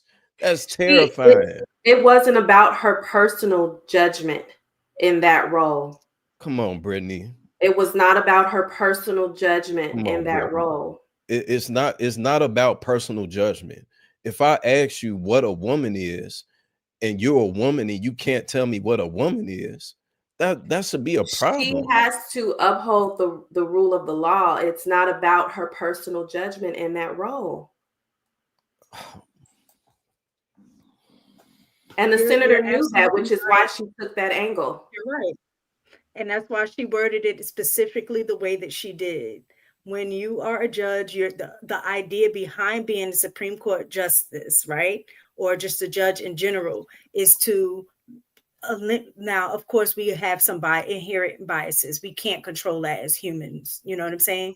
But the idea behind that is to recognize those biases and try to be completely objective based on what is being presented to you. And that's what she did. And I think this is where the disconnect is, when you have some people that are looking at it specifically from educated law lens versus personal feeling lens. And so when you don't have the personal feelings, it's not that she doesn't have a personal ideology about what man, woman, male, female is. She specifically stated, I can't say it like that because I have to look at what is on the table in front of my docket. That's all she said. What's on the table of someone asking you what a woman is? Is no different than if you look back in the day where he said Black people were considered three-fifths of a human. Going by that definition, that was what they made the law around until that definition changed. It's the same concept. So would you agree? The definition of a definition said that we the were definition of a woman changes? Were 3/5 of the person? No, it wasn't. The definition of a woman changes. The definition of the land was at that particular time. Same thing here. I don't think I would. The definition of a woman changes. Doesn't have. So what do you think would have been an appropriate response? Okay, an so individual with 2 X chromosomes, like what do you think would have been an appropriate response to that question? That answer you gave is very acceptable. Brown Sugar, that answer you gave is very acceptable. We could have get that. Right. But she acted like she couldn't even answer that. See, that's the problem, is that they like to play games, and y'all encourage this, and y'all defending her because I'm not encouraging or defending anything. I just literally gave the definition. Well, I'm gonna go to the source. Mistaken's defending that bullshit, and then I guess Brittany was saying something about look how he goes to women. No, that's not. I go. Man, let me finish. I go at men way harder than I do women. I don't even consider y'all a factor to me. Y'all don't move me like that, so I can give a damn. Y'all beneath me. So I don't care. Let me say this. I go men way harder because I hold men at a certain standard. I don't hold women at a certain standard because y'all don't have no standard for your damn self. If y'all ain't got your standard for yourself, I ain't got no standard for you either. So y'all do what you want to do. But as a man, I have certain standards for a man. So I go way harder than I do women. I understand why Kamala, if I'm saying her name wrong, I apologize to her.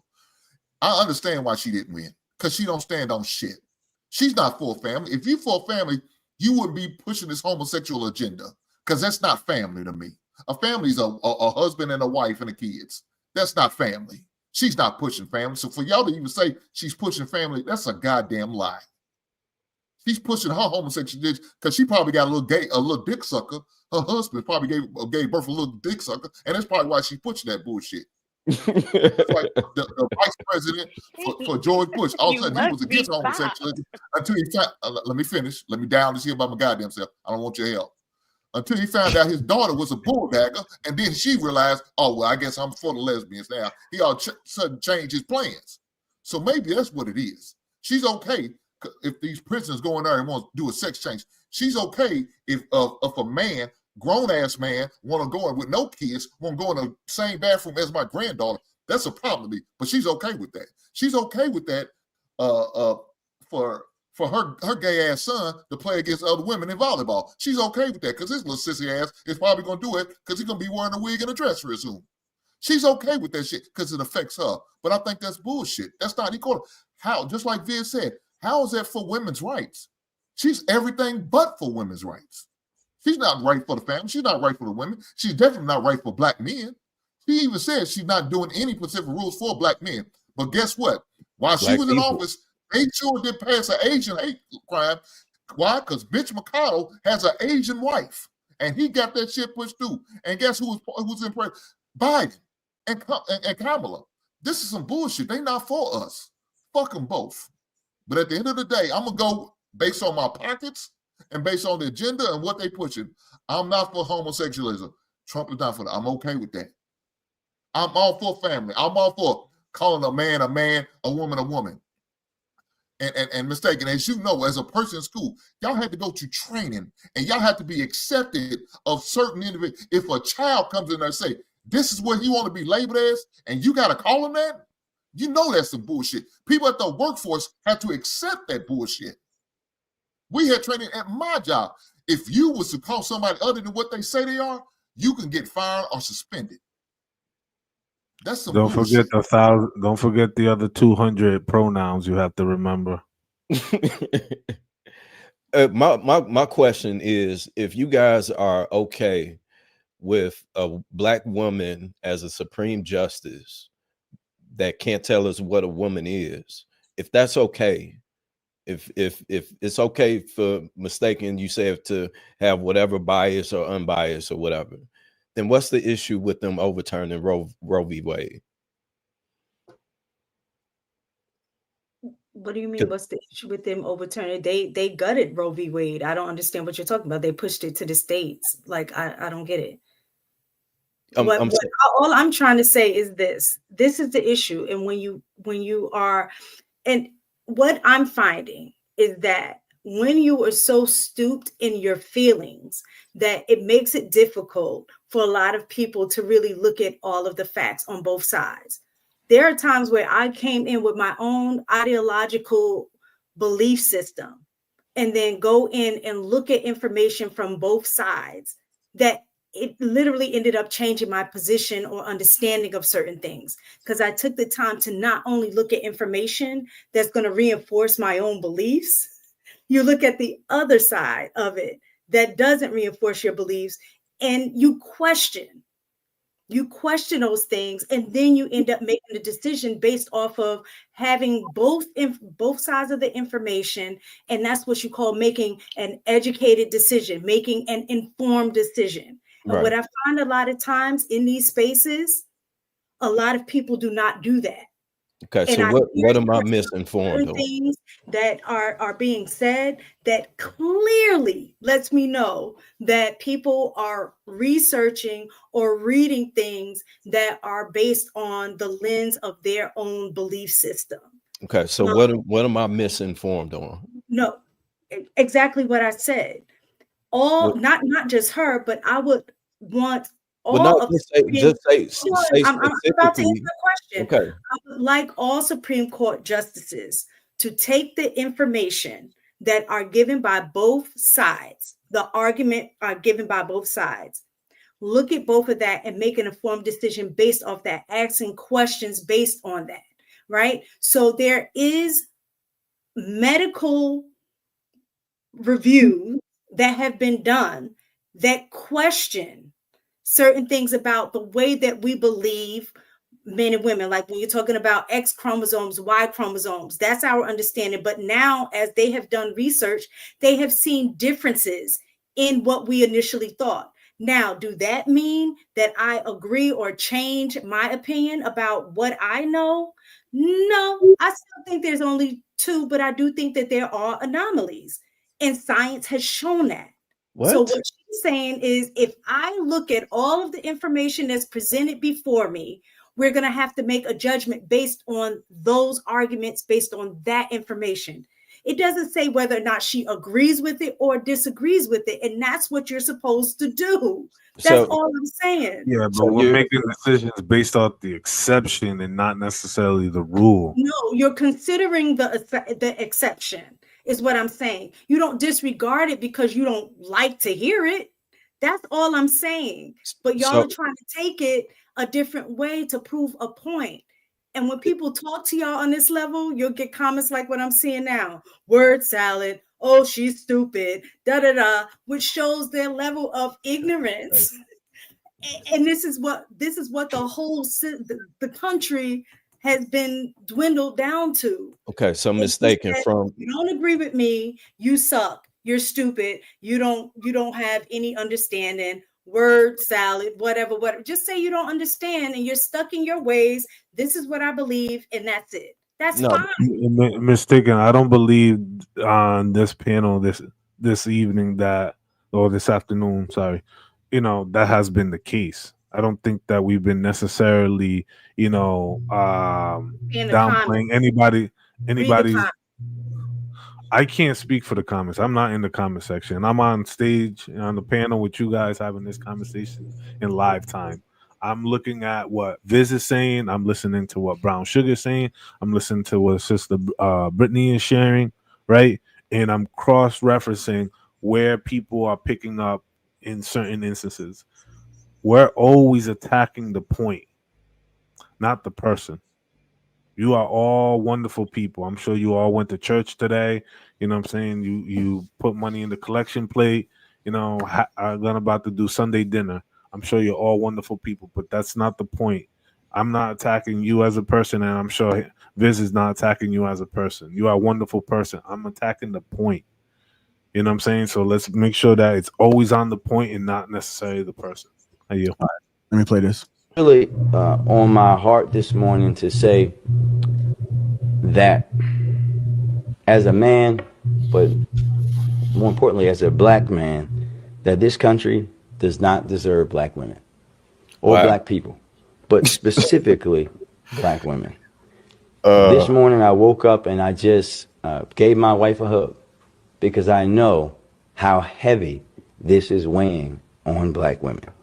And they have carried this country and saved this country too many times and continue to be the most disrespected human beings on the planet. And it, quite frankly, it disgusts me. I'm thinking about the world that we're going to bring our daughter into in a few months. And I want the vice president to know that her and her team did everything right in the right way. But the unfortunate reality is that this country is still steeped in racism, sexism, and misogyny. I am personally proud of her, and I know that so many others are the same. We appreciate her tenacity, her focus, her decency, and how she handled herself throughout this campaign.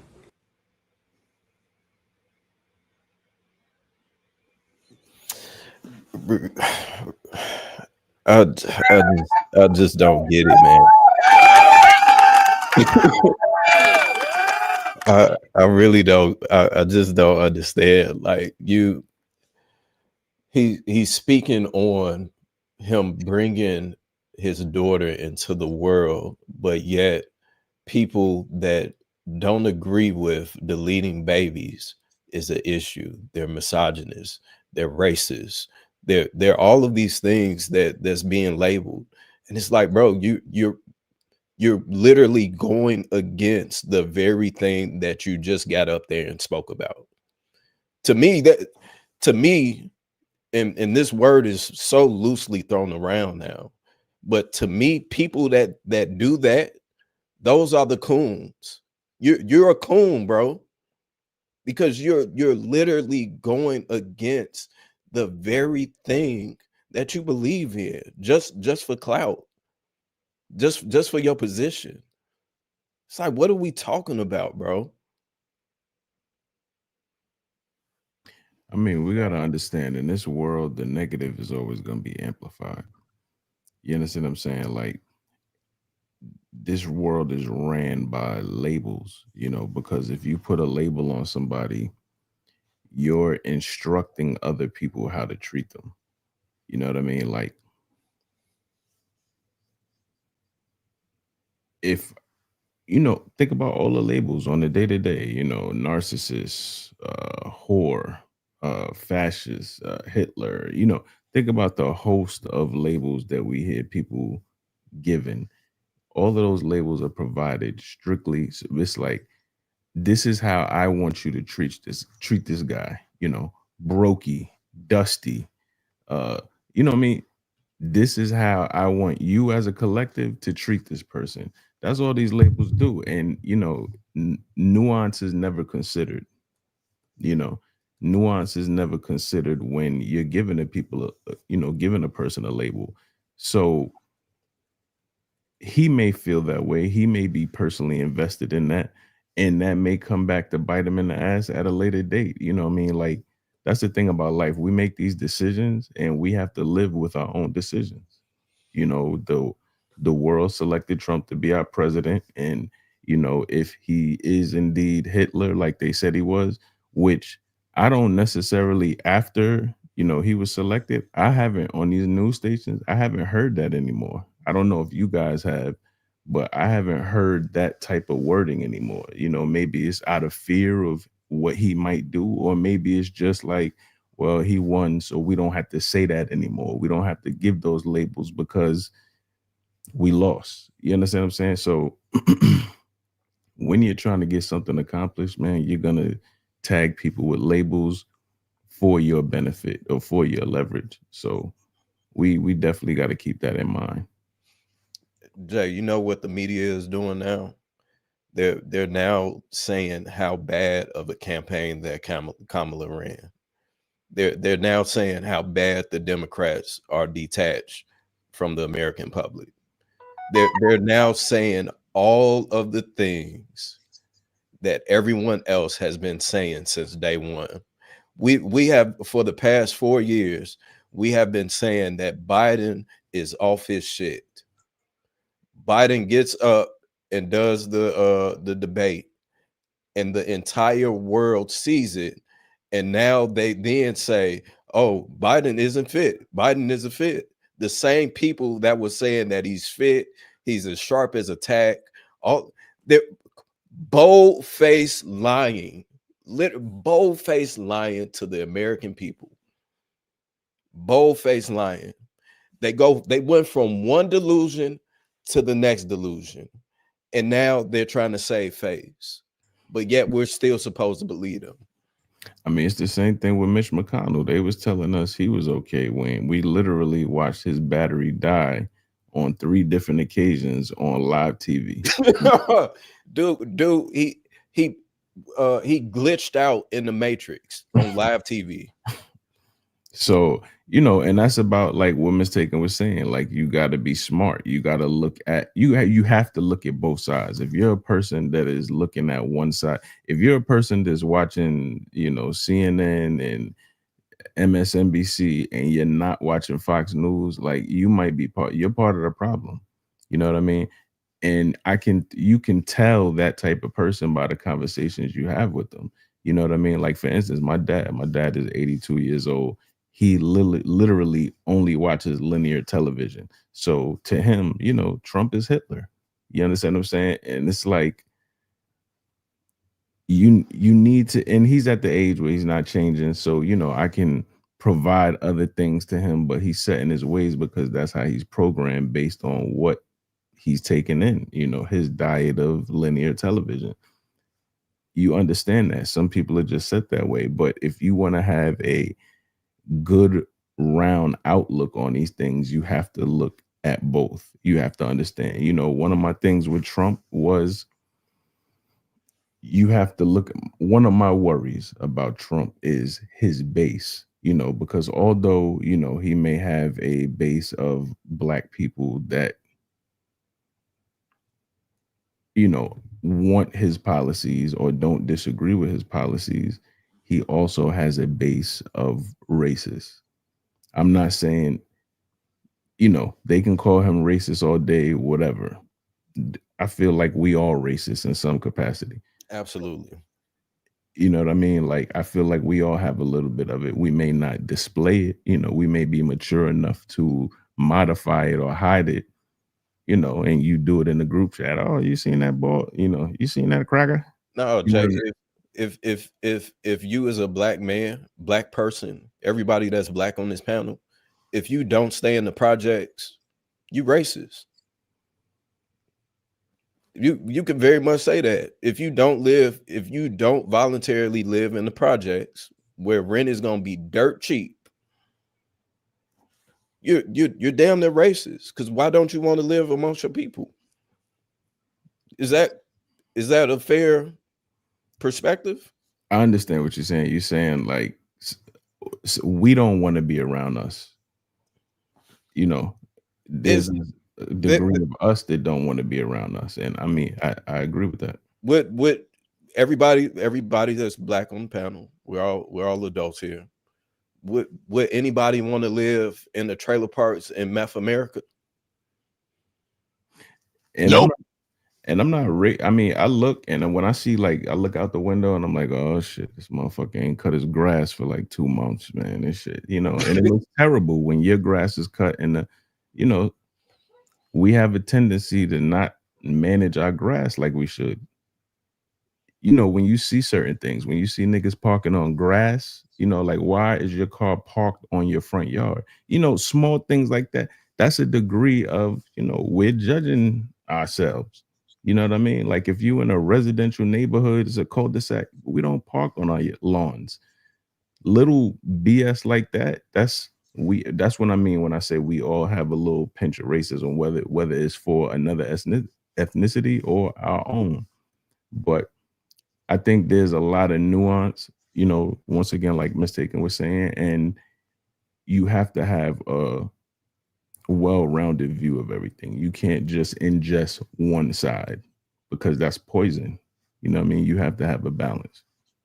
So if you're saying certain talking points and like lawyers, if I'm going to spew this type of stuff, how would I defend that? This thing that I believe, what would be the counterpoint to that? How would somebody argue against me and say, well, what would be the counterpoint? You should always have a counterpoint for your own argument, because that's going to give you more information. That's going to give you the ability to research even further, so you gain more understanding. All right. Go ahead and switch gears. Before I do, dedicated to my children. Thank you for articulating that, Jay. A lot better than I can. Dedicated to my children. Future gifted 5 Lapeef memberships. Harrison Davis 499 says, I see my degree in Viz. Speech isn't needed today. Natural Selection with the 199. And Sanyan 1 member for 10 months. Thank you. What other animals on this planet has anomalies? Is that how you say that? Anomalies. Thank you. To this high degree that we humans do. You don't see crocodiles, ferrets, eagles, or whales do this. And lastly, AO Glee Tree, 99-cent super sticker. Thank you for that. All right. Hit the like button, y'all. Make sure you also subscribe to the channel. I know we was talking about who's really responsible for the destruction of Black family. It was this clip that happened, I want to say maybe 2 Thursdays ago. It wasn't this past Thursday, but 2 Thursdays ago on the Thursday show. It was when Darwin was making a reference. It was a conversation between Casey, Darwin. So I'm going to run that clip, in particular what Darwin said. I know one of the things that Darwin stands for is he likes to apply the biblical approach when it comes to families being broken up. And in his rhetoric, he ties that into the election nomination and what he stands for and what he believes in. Some people don't like it. and other folks stand with it. So I'm going to play this clip. I am interested to hear what you guys' thoughts are on this in particular. See if there's some truth to it. Talked about attention, seeking people, women in particular, and how that can cause confusion and divide the family. He also spoke about some men as well. But I'll run a clip and get you guys' thoughts on it. Y'all ready? Let me go ahead and get up out of here. Well-being check on Brittany. You cool? All right. Need to get in contact with HR at all?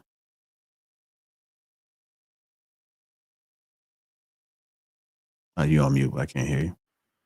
I'm just ready to chime in on this. So, Okay. waiting on the clip. I think you was on the panel, right? I don't know. Let me see. Yeah, you were on the panel. Yeah, I'm looking at it right now. Yeah. It's just 2 Thursdays ago. That's when you had that. Well, I'll go ahead and run it.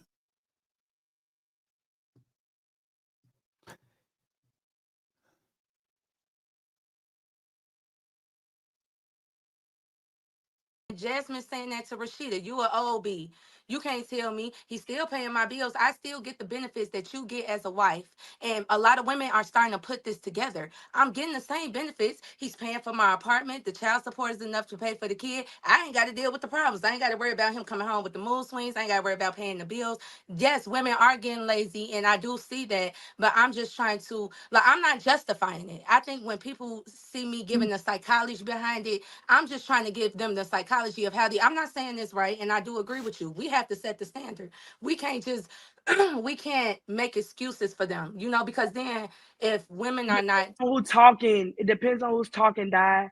A young fool is a young fool, is an old fool is an old fool.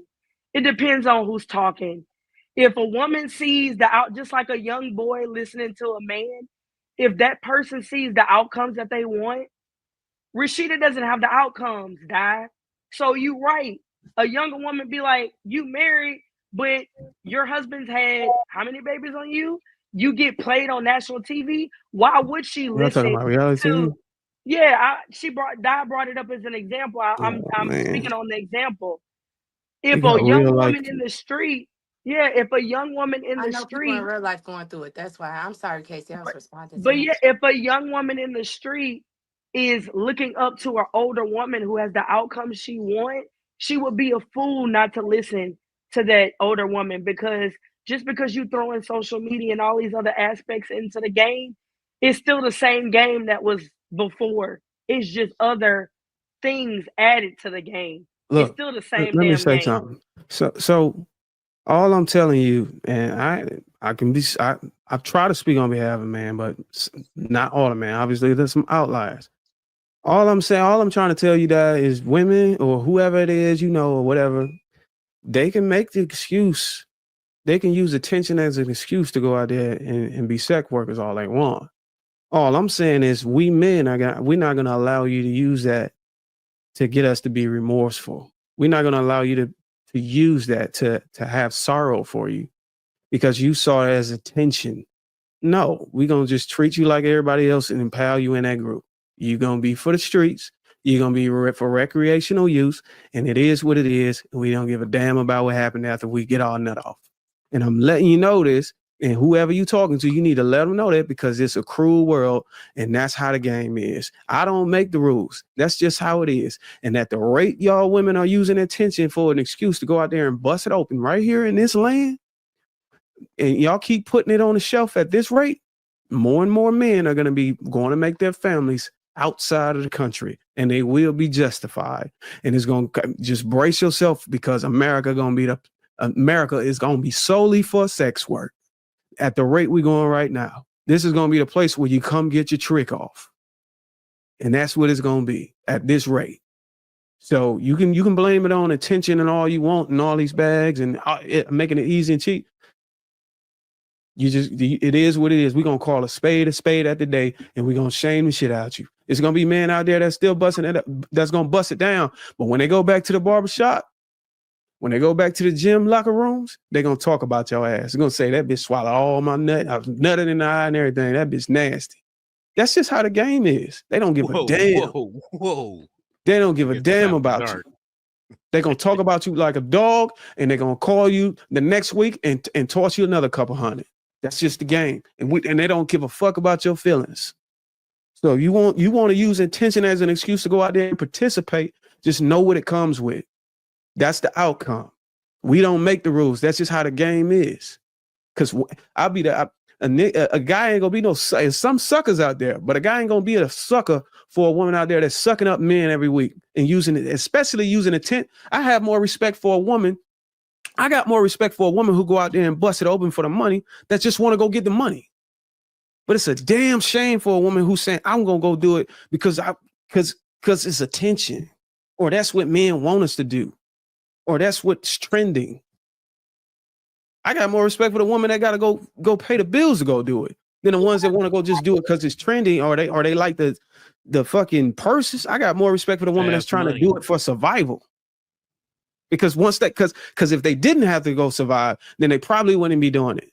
Even though it's wrong, I'm just saying the level of respect. I discount my beliefs. I discount that shit all together. But I do know it's a market. Somebody stated earlier, it's a supply and demand. And you see, you say we control that. No, that's y'all. Law was absolutely spitting facts when he said that it has to have a price on it first. It has to have a price on it for it to be bought. We don't go out, we don't come. And I'm gonna tell you right now, we can't even distinguish between. It's getting harder and harder to distinguish between what a regular woman look like and a sex worker look like. All of y'all wear the same damn uniform. Y'all wear the same lip gloss, the same brand. Y'all put y'all hair in a bun. The same. It ain't no damn difference. It used to be contrast. It's all blurry now. But I bet you one thing ain't changed. Goddamn dollar ain't changed, and the nigga that's spending the money ain't changed. We still the same nigga. We ain't changed because I'm gonna tell you what we gonna do. We gonna still operate the same. We gonna still dress the same. And when we want a wife, we know how to change it up. When y'all want a husband, y'all don't know how to switch it up. Y'all just stuck doing the same bullshit, hopping from dick to dick. Yes, daddy. And you better not tell her what she can wear or not.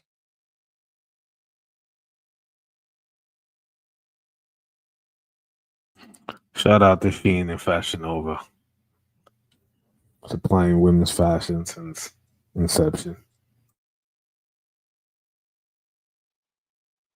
Here's some reaction, man. What are you guys' thoughts about it, man? I know some of the people wondering. I know Brady was on there, but like when Darwin was saying that, like, how did you feel about that? And I speak on uniforms all the time. My bad. Go ahead. Yeah. Go ahead, Ms. Gold. I was talking to you.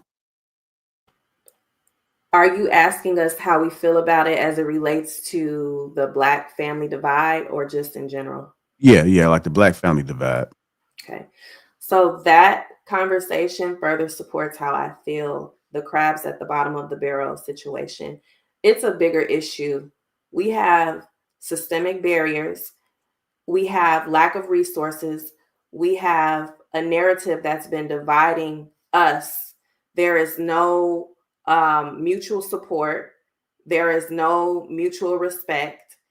And that is why we will continue to be the crabs at the bottom of the barrel, and why we will never be able to get ahead as a people because of conversations like that.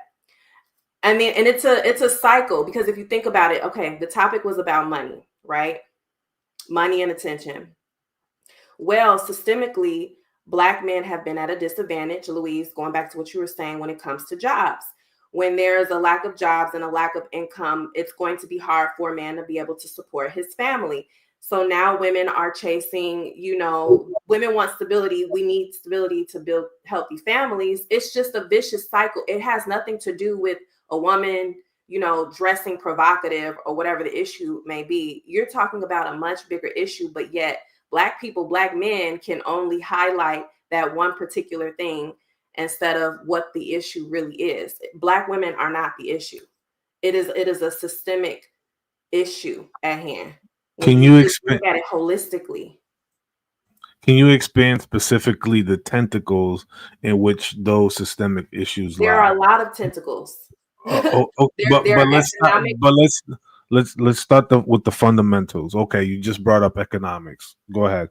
Yeah, I mean, when you think about it, okay, so there are economic issues. Men who are being mass incarcerated is another issue. So it's like now you're limiting the options, right? Women have limited options in terms of what's out there. All of that affects the Black family, not whether or not a woman decides to put on a form-fitting dress. Like, that's not what's affecting the Black family. That sounds like a very narcissistic angle versus men like looking at the bigger issue. They're pointing the finger at women and blaming women for being, feminine, sexual, creative beings or whatnot. It's a bigger issue, and that is why we can't get ahead as a people. Okay, would it be a fair assessment that the economic issue, or men being incarcerated, right? Because let's look at that a little bit. How do men get incarcerated? What is the morale? What is the value system that is instilled in these young men, as you pointed out, that ended up going to jail repetitively, being incarcerated, right? What Because type of oftentimes they're trying to make money. So that goes back to the lack of jobs and okay, lack of resources. but That is not a woman's, is that it is those not mom. is it those She's not young men's mothering, because I job? know that's the angle that you got at before. But what is it those young men's job to provide for their household? No, not. I mean, once they become a certain age, when you start looking at the But age I'm of talking arrest, about okay, young. so young adults, We're young talking adult about age. young adults. Yeah, young adult age, oftentimes, yes, it's time to become an adult and you have different responsibilities. I know we talked about this before. Black families don't support generational living. We're, as a family, we're oftentimes pushing our children out, which creates bigger issues. But again, that there is a systemic issue underneath all of that. It's not just the woman or the lack of mothering. Like, you have to look at the holistic view and the cycle and all the tentacles, as you've mentioned. And not just put it on women.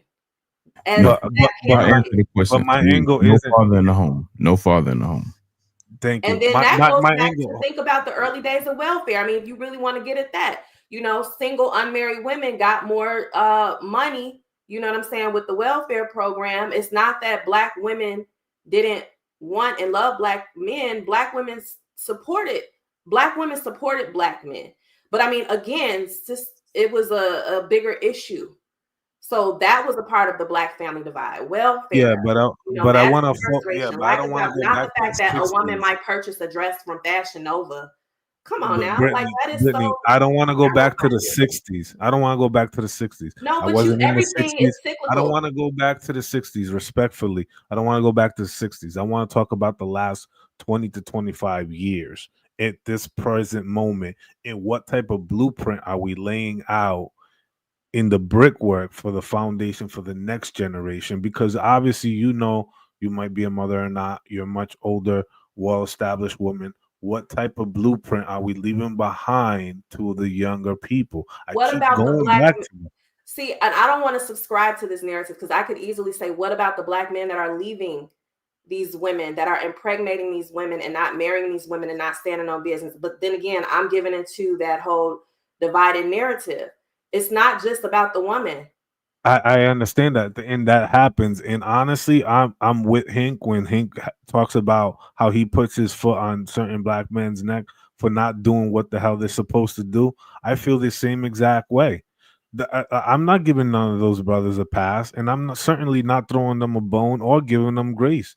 You need to take care of your family. You need to take care of your children, and you need to be mindful of where and who you lay down with, not to create broken I homes. agree that We that's true. gotta, we understand that. We understand that to be true, but how do we prevent that? And that starts with the conversation with the younger people. We gotta really spend a lot of time around not leaving them alone, right? Not leaving them to the school system to raise them, because unfortunately the school systems today for most parents, it's just a glorified daycare center. You know what I'm saying? Right. They don't check their homework. They don't read with their kids. They don't, ask them what their day was. What are they learning this week at school? Do you have any projects? bonding time comes with doing those homeschool projects. I remember doing these homeschool projects at home with my mom or my dad, etc. I don't hear that very often nowadays. It's like And I they can't wholeheartedly be agree with bothered. everything you just said. But going back to the context of that clip, it was positioning women to be the reason why Black families are divided, when it is a collective approach that's needed. And that goes back to something we were talking about earlier. We are so divided. There is no mutual support or mutual respect. I mean, even Hank said it. We're beneath him as women. Let me ask you a question. Well, you love And these any of men, the don't you, Ray? ladies, any of the ladies could please, You any of the said it, ladies, not me. any of the ladies could please chime in. If I had a magic wand and I was able to grab every single young able body up to 35 and I could change the course of them being the best possible man, the best possible leader, the best possible community member, family oriented. If I was to do that in the trajectory of the next 3 to 5 years, are women really interested in being with men, in being within family context? And I want you to look at this outside of your own community, because obviously your friends groups and stuff like that. I want you to step beyond your reach, your personal reach. I want you to look at the collective as a whole, not the striving small minority, because we're part of the smaller minority, right? I want you to take a step back. Are women really prepared to do that? Because when we have these conversations, it always feels as if we're trying to take their liberties away. Nobody is trying to do that. You know what I'm saying? We're trying to get more. Excuse me, I went out. We're trying to get to a more balanced place where we could have these conversations where we're understanding each other. To the credit to the video that JR posted earlier about the young woman who left her fiance because he was going to vote for Trump, there are too many of you out here who are dating and sleeping with people who you don't know on an intimate level. You're not talking about your future. You're not talking about how are we going to raise these kids? What religion are we going to raise these kids? Are they going to be homeschool, private school, public school? You know what I'm saying? What type of family dynamic? If we have our first child, do we want to bring in a midwife? Are we going to move in your parents in, or we're gonna move my parents in? Like, what is the game plan? And I know a lot of people are not talking about these things because I understand it's not sexy.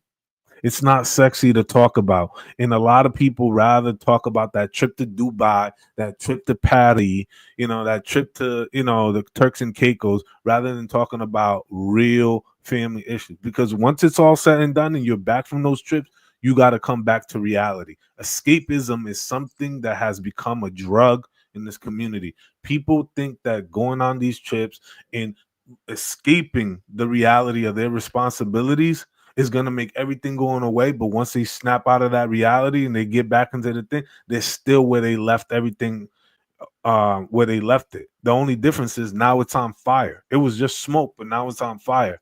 And now they're panicking because they don't have viable solutions, because they should have talked about these things prior to. And we need to be honest.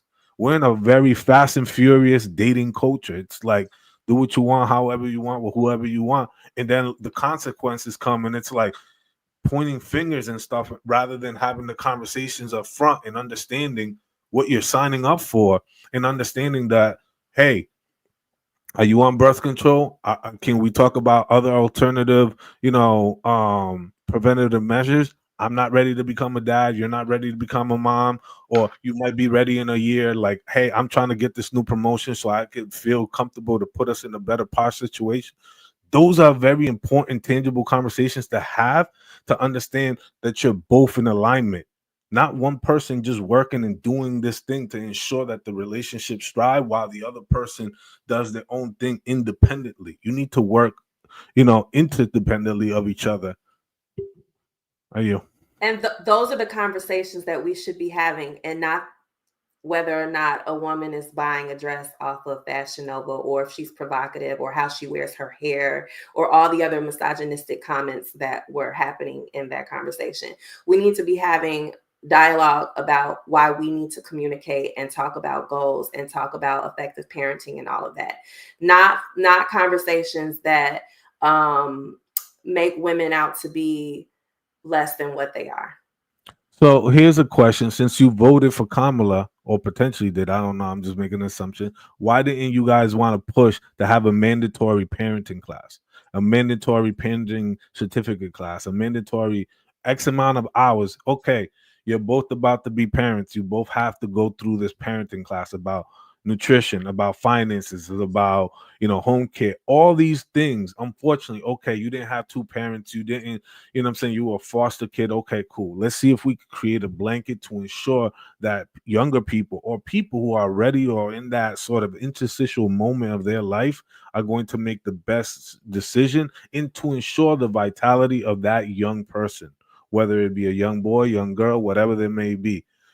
Those things you need to be fighting for, to ensure that both parties are doing their part in fighting for these types of things. I find that these arguments tend to be more about the battle of who has power over the other. I agree with Brittany on that part. I think that both parties are pointing the finger at each other, and that gets us nowhere. We do need to come up with a solution. However, at the same time, the uniform that you wear in society plays a tremendous role. And this is for men and women, because this is now the standards.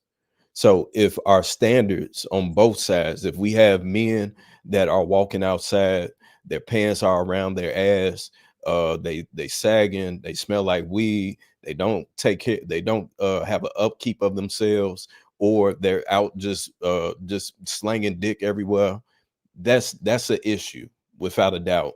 If you have women that are literally walking outside in lingerie, they're going into church in skin tight dresses, these are issues, because you're now presenting that this is the standard that we are okay with in our culture and in our society. So if we get if we see what is coming from that, from these actions, then yes, we do have to address it. And yes, we do have to come up with some type of solution to stop the bleed, because at this point it's ridiculous. Now, just from the context of the video, that was mentioning somebody that's on social media or reality TV. We have been so caught up, men and women, but specifically women, have been so caught up in this reality TV world, to where we see these episodes on Zeus and what, Bad Girls Club, and all of these shows where women are literally showing themselves to conduct in a manner of where it's like, what are you doing?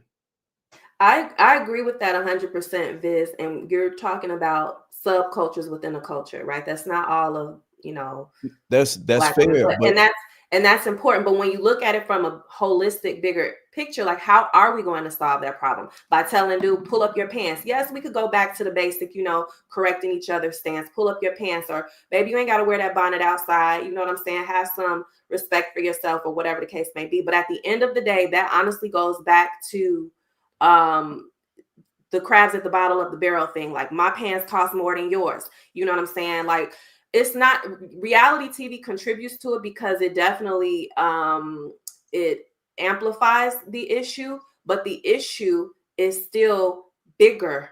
At the core, it's still about our communities. It's still about a lack of resources. It's still about there being a huge disparity, even within the African American race. You got some people, you know what I'm saying, who make six figures, and you got some people who can barely, afford food to eat at the end of the day. So it's a bigger issue. And like, I'm so solution focused, solution driven. Like, these type of conversations really like irritate me, because it's like, we need to be spending our time focusing on solutions. But I mean, it's Brittany, good that we're bringing awareness to the problem, and because at the end of the day, it goes back to like structured organizational, initiatives and all that at the community level and voting and everything like that. But I guess I just get frustrated because we can't like nitpick these subcultural issues without addressing the bigger picture.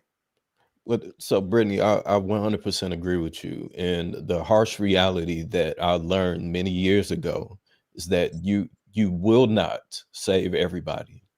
Just off of how the structure of life has been since the beginning of time in society, there is always going to be the upper class and there's always going to be the lower class. There's always going to be people that want more out of life, and there's always going to be people that are content with where it is that they are. So that we can't get caught up in trying to save the people that don't want to save themselves, because that is now a waste of energy. So yes, there is an issue systematically, without a doubt, but we are creating those systems in our own culture because we do have access to resources. But in most cases, the people that's in position, they abuse it. We just saw the guy from Black Lives Matter. He's in jail because he abused the millions of dollars that was given in order to contribute to Black lives. Crabs at the bottom of the barrel. I think about the Illinois grant process and how that changed when certain individuals took damn near millions of dollars that the state gave for grant programming and used it for their own personal gain. And so now it made it a lot difficult for other organizations to get grants, and the auditing process is a lot more difficult now because of what certain individuals, certain crabs at the bottom of the barrel did. Like, I agree 150% with everything that you're saying, but unfortunately, there is, in addition to systematic issues, because yes, there are programs, there are dollars, there are opportunities out there, there's a lot of internal conflict. I know people don't like to talk about that side of things, but yes, slavery does still affect people, and like ideologies and things that were passed down from generations are still affecting us. There's a lot of internal conflict, which overshadows the opportunities out there. Yes, because like the guy who's sagging his pants, who sit out on the porch all day, who's not doing anything, why hasn't he gone to check out that program that might have an opportunity for him? Like, what is his mindset? What is his internal conflict? Like, it's such a... The internal conflict is us saying that there are no resources. I believe that that's what it is. The Bible teaches us that as a man thinketh, so is he. So if you're being told that there are no resources, Kenny P, he's notorious for saying there's no resources for felons once they get out of jail, so they reoffend.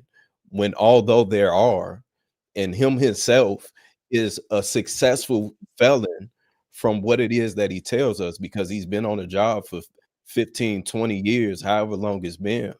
So it's us pushing this narrative that, oh, you can't do this because we were slaves, because there's systematic things being in place that keeps you back from being the best version of yourself.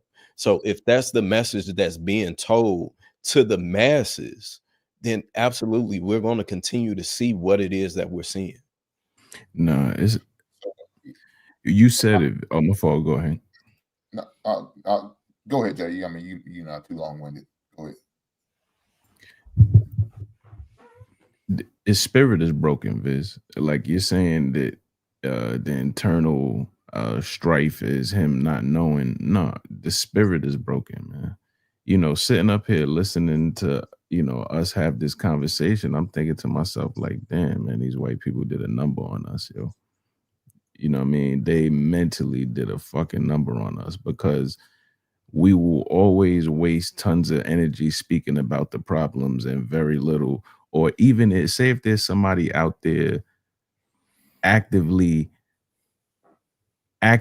in the solution, you know, maybe they don't have the funding, maybe we're not aware of them, but they're out there in working the solution right now. We'll go up to that shit.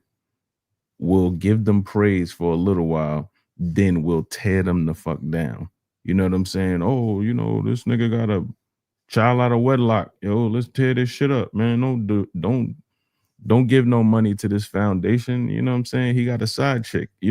Like, we'll go in there and praise this thing and then find a way to tear it down while not acknowledging that he has the right thing, but he's human, or they are human, whether it's a man or a woman. Like, they're human, they're flawed. But this process or this program that they're working on is the right answer. It is headed in the right direction. So, as you say, Luis, attack the points, not the person. Yes, the person is flawed, but the program is not. It's the right idea. We'll continuously find ways to tear each other down, and the tearing down will go viral. You understand what I'm saying? The actual work and the solution won't go viral, but the tearing down of the solution will go viral. So we have to find a way to make positive shit cool, because negative shit will always sell. Us sitting here bickering, arguing, oh, that shit will go viral. These numbers will be good all the time. But when we goes find for a white people solution, too, though, bro. you said that goes. That goes for everybody. That's especially now. But That goes on in every single culture. But we look good doing it. We take pride in that shit. You know what I'm saying? Like, That that is shit the is problem. delicious to us, dog. We look good. Yeah, nigga. Fuck you talk about, nigga. You got a school, nigga. You ain't got no fucking school, nigga. You know what I'm saying? Like, you look at Umar. This nigga been trying to get a school off the ground for like 20 years. Yo, what have we consistently heard? Oh, that nigga got 2 wives. He got a side chick, man. That nigga ain't making no school. We'll never try to figure out, yo, what do you need, brother? What is the holdup? You know what I'm saying? You've been talking about this for 15 years. What's the holdup? What can we help with? How can we be of assistance? We'll never do that. That nigga, he still ain't been at school. That's always gonna be. We have to figure out how to make niggas not proud of being criminals. You'll see the internet, yeah, nigga, I smoked 20 niggas. You come to my block. And they amplify, he the real one. He a real one. Yeah. We take pride in criminality. We take pride in broken homes. Oh yeah, dog, I got 5 baby mamas, my nigga. You know what I mean? You only got 2, or you need to step your game up, nigga. Go ruin some more households. Mm-hmm. You understand what I'm saying? We take pride in that shit. We raised on the music. I love it. You know what I'm saying? I loved it growing up, listening to Jay-Z. And luckily, Jay-Z's music matured with him, so you're able to appreciate the journey. But a lot of the music, it's ingrained criminality, deviance, broken Violence, homes. You're murder. less than if you're not having sex with multiple women. You're, just the core of the culture is disgusting. Yeah.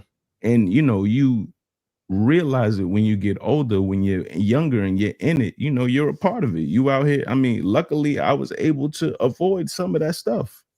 You know what I'm saying? I don't have any kids. I'm single. I'm not married. Luckily, I was able to avoid that. My homeboys, some of them weren't. Most of them the same way. They did it the right way. Jay. We have to figure out a way to praise what's good. That kid that has skills, that kid. I'm sorry. To just I don't want to cut you off. Please finish. I want to say, I don't want to lose it. There needs to be mental healing from generational trauma. Absolutely. To support what you're saying. So do you believe, with that statement being made, do you believe that there are currently enough programs right now in your present community for mental health services, especially for young boys or young men? Can anybody else speak to if there's enough mental health assistance or help for young men or young people, whatever? I don't even want to discriminate. I just want to say, is there enough? So why don't we fight for that? Our community is hurting. We need more services such as mental health people. We need more. Louis, real quick, it's part of that. That's the problem too, is as a community, how we believe in mental health. right? You hear a lot in our community that we don't need no psychologist. You know what I'm saying? We talk to each other in the barbershop. That's our mental health. So it's even changing the mindset around that kind of help and support. We don't have that because our mind community. I believe we do have the but resources. We're just not well informed on them. Thank you. Okay. So Because now I advocate now we're for getting therapy, somewhere. and I tell people about therapy. If you have health insurance, you can go see counseling for little to no money. You might have to pay a copayment depending on who your insurance is, but it might be free. I take therapy for free. I remember there's an endless amount of that information out there. We're literally in the age of information I don't think it's your finger. discussed enough that people are just well informed of that though. They were running BetterHelp people, commercials for a while on every social media platform. On yeah, YouTube, that's definitely a thing. So the problem is that I don't see again, that. the same way that we have people that want better and people that are content with it, you have to seek knowledge. Nobody is going to give you that. So for us to expect for people that don't want it to go out and look for it, even if it's right in front of their faces, right? We just all acknowledge that our culture or subculture, the music, whatever, is terrible. It's horrendous. It's destroying us. It's right in our face, but yet it's still valid. Yet it's still predominant. In Chicago, we had King Von that was openly admitted to unaliving people. Guess what WGCI did, a radio station? They took out a billboard and said, "Happy Heavenly Birthday, King Von."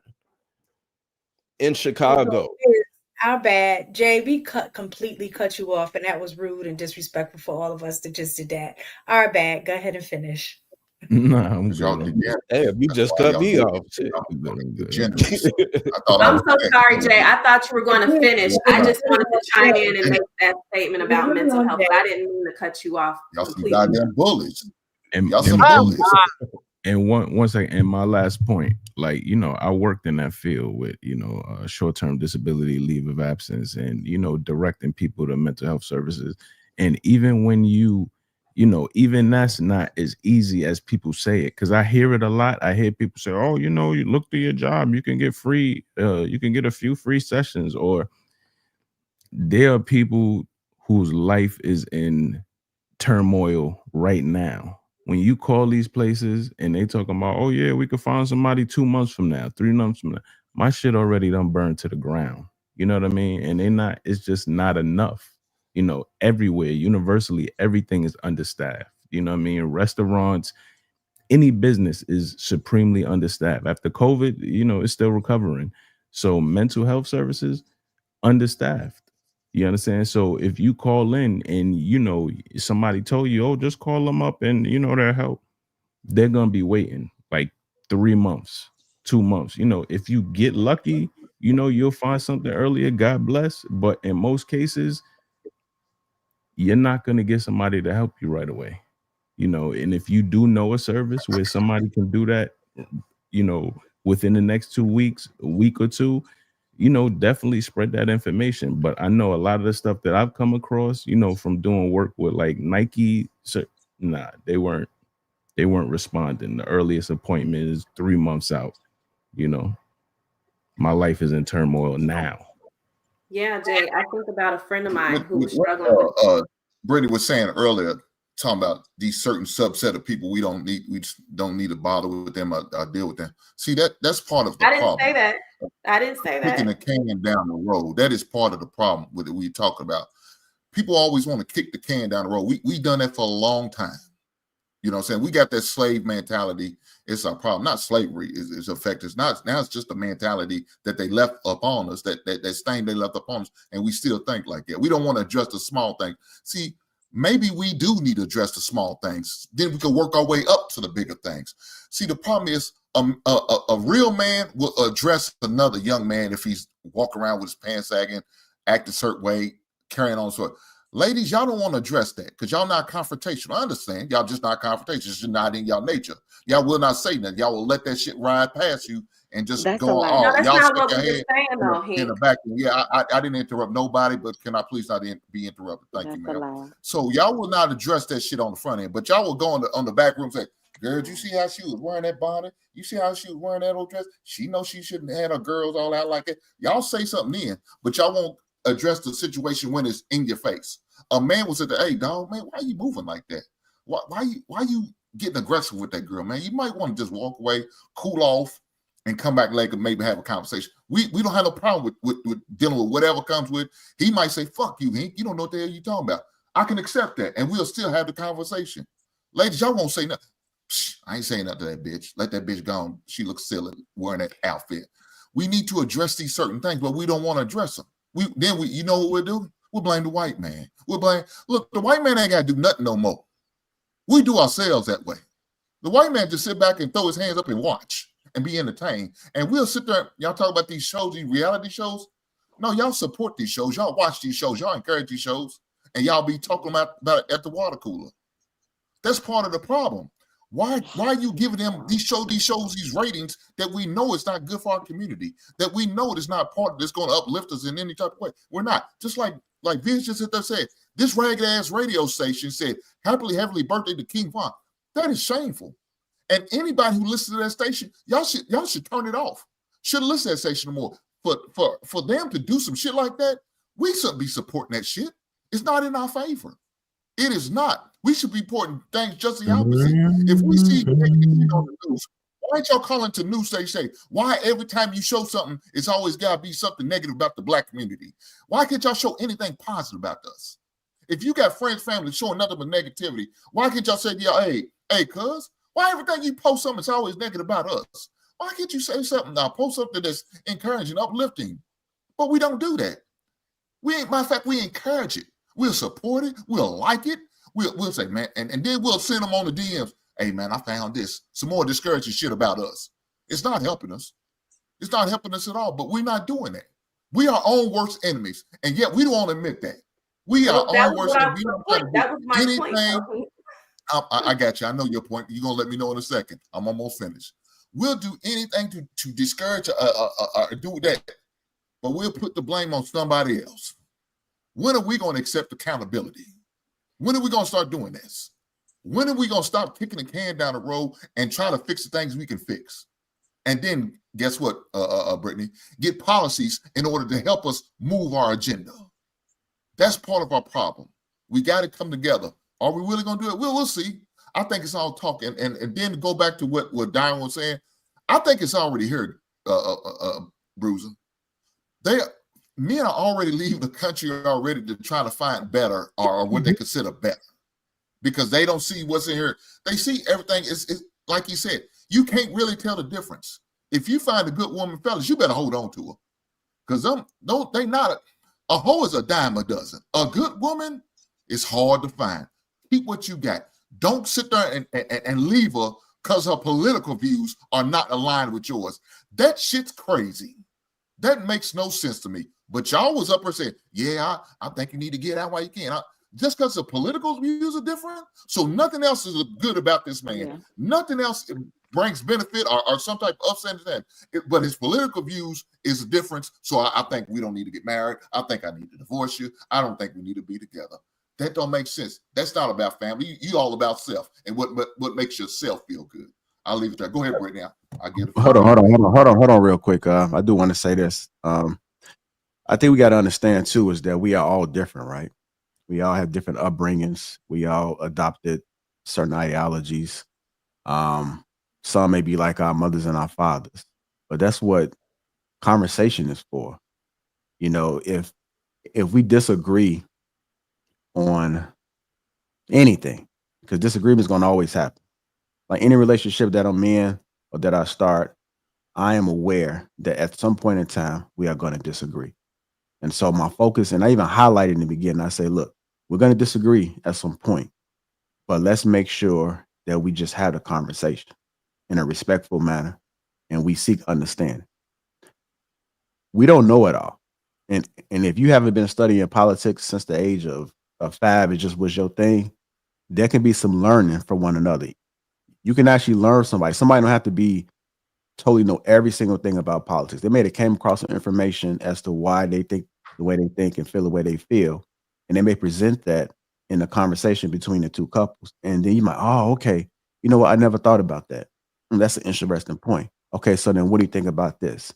Like, I think you should at least give it a fair chance or opportunity of understanding before you decide to say that we're not totally aligned, because we all may have just been misunderstood. We all could have gotten the wrong information, but at least you give the relationship or the marriage a chance to grow forward.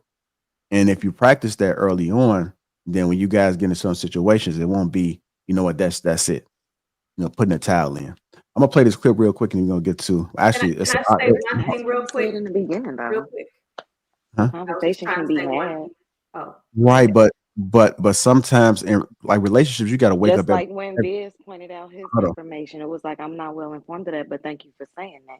Conversations can be had, but if we just don't align, we just don't align. And it, like I said in the beginning, it doesn't make one person more right or more wrong. The only, I agree with you. The only issue that I have is though, because sometimes you have conversations and people are just not seeking to understand. So I agree. Right. So when they're having a conversation, it don't really matter what you're going to say, because you're not going to be able to sway them, because they're not willing to receive whatever information that you're saying. And that's the problem that I have, even when it comes to this whole presidential election. I agree that's bad on both sides, but at least had a conversation. I think it's ignorant when people just say, I said what I said. He's just this. And again, I'm not for either side, but I'm just like, at least had a conversation and see what makes sense for our household. Agreed. Let's factor in every single thing. Let's not just focus on this one thing. Okay, let's put it side by side. So far, Kamala is leading in our household. Trump is leading in our household. Based off what we came together and put together, these are my non-negotiables when it comes to him and her, vice versa. Let's go here as a family. That seems to be the most like logical. Okay, well, you know how I am. I grew up in the church. I'm more focused on character. Okay, well, is there anything that's flawed in Kamala's character? Like, this is how we can solve a lot of our problems, by just communicating with one another. And when we do communicate, seeking understanding. Go ahead, Brittany, real quick, and then I'm just gonna run some audio of Dr. Umar who's on Breakfast Club. My point might be a little out of place now because it did snowball back into the political conversation, but I just wanted to add a little clarity to Hink's point earlier when he said that we can't just kick the can down the road and ignore the subcultures. I never said we have to ignore it. Only thing I was saying, and I want to make sure I'm clear, is that when we address the issues of these subcultures, you know, the people not working, the people sagging their pants, the women who have no respect for themselves, we have to take into account the bigger issues that are going on and not just like focus on telling them pull your pants up. We have to understand that there is generational trauma. We have to understand that there is a lack of, I won't say lack of resources, since we all, I guess, agree that the resources are out there, but maybe a lack of advocacy and outreach to help teach these individuals about what's out there. I'm not saying completely ignore what's happening and not, take responsibility for what's happening in your community or within your circle, but we have to address it from a holistic standpoint, knowing that just telling somebody to pull up their pants is not going to be enough. That's all I was saying. Okay, let me play this right quick. Slavery didn't destroy the black family. Do you know that we were still getting married through slavery, jumping the broom in secret, even under punishment of death? We were married during Reconstruction. We were married during civil rights. When do you begin to see the rise of the single-parented black female household? 1970. After they killed Dr. King, the United States government said we must neutralize the black power base. And they determined that the black power base was the black family. It was independent black skilled men and women who financed King, financed Mr. Garvey, financed Mr. Muhammad, financed SNCC and CORE, the Freedom Riders and the sit-in movement. So they said, if we want to crush the black struggle, we got to crush the black family. So guess what they did in 1970? King dies in 68. In 1970, they came into the black communities and de-industrialized our city centers. In 1970, they started shutting down the factories. Remember, up until the 50s and 60s, you didn't need a college degree to get a decent job. Many of us got grandparents who worked in factories their whole life and lived better lives than we're living now with 2 and 3 degrees. They could work in their same neighborhood and everybody worked for the factory. Good retirement, pension, benefits, medical. They started shutting down the factories in 1970, and then they went into the high schools and did what? Started deindustrializing the inner city high schools. Up until 1970, you could graduate from almost any school in New York, certified as a plumber, certified as an electrician, certified as a carpenter, auto body, brick mason, a welder. They took all those programs out. These are the skills that pays the bills, gentlemen. As long as you have a skill, you can always feed your family. But if all you got is college degrees, you might end up in an unemployment line. Why?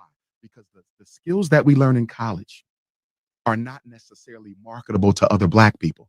I'm a psychologist. Ain't too many Black people running around looking for a psychologist to reveal all the skeletons in their closet. Yeah, you rather talk to a white exactly. So they started sending us to college instead of teaching us how to work with our hands. That was the 70s. That was the economic castration of the Black male. Now let's go to 1980. The CIA comes in, cocaine import agency. They drop off crack. So now the unemployed Black man who has always been a breadwinner, Envy, even in slavery, we were always the breadwinner up until 1970. Now the crack comes. You got a decision. I can sell this crack and try to put some food on the table, or I can smoke it to deal with the fact that I'm no longer economically relevant to the Black woman. And let's be clear, the decade of the 70s was the decade of making the Black man economically irrelevant to the Black woman. We're the only man in America who is out-earned and out-educated by our mates. No other woman in America out-earns and out-educates their mates. And this was systematically done to make us irrelevant to our families. Then the 1990s come, Bill Clinton crime bill, 3 strikes and you out. Mandatory minimum wages, the Bill Clinton crime bill. Now all those unemployed Black men who got caught smoking crack or selling crack now being sent off to jail. And then they also give us the ADHD so that we could dope the kids up with the same medicine that sent the father to jail. Then the year 2000 come, George Bush hits us with the what? Faith-based initiative. He finds a loophole in federal law that allows you to finance churches. So now the mega churches and the medium-sized churches in the Black community, Charlemagne, are being financed by the government.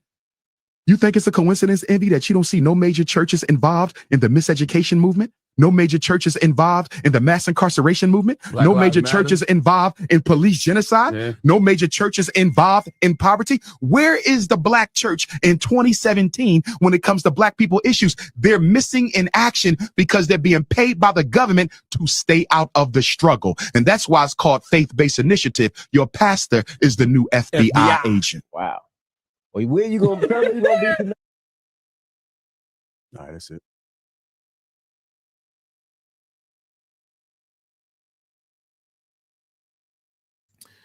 I mean, that was good, a good chronological assessment.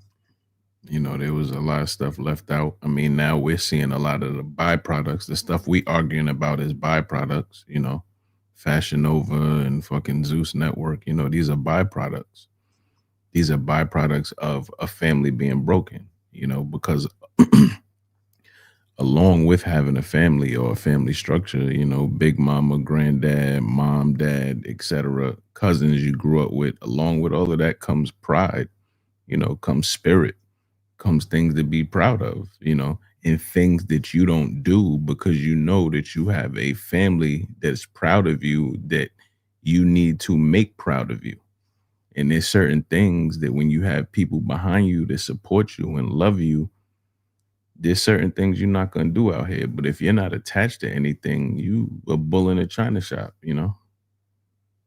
whatever. I don't have nobody to answer to. I don't have nobody that's going to look at me like, damn, certain things I do. I think about my pops.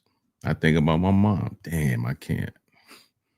There's no way in hell they can find out that this happened or that I'm doing this. So and that leads to better decisions, to me, in my opinion.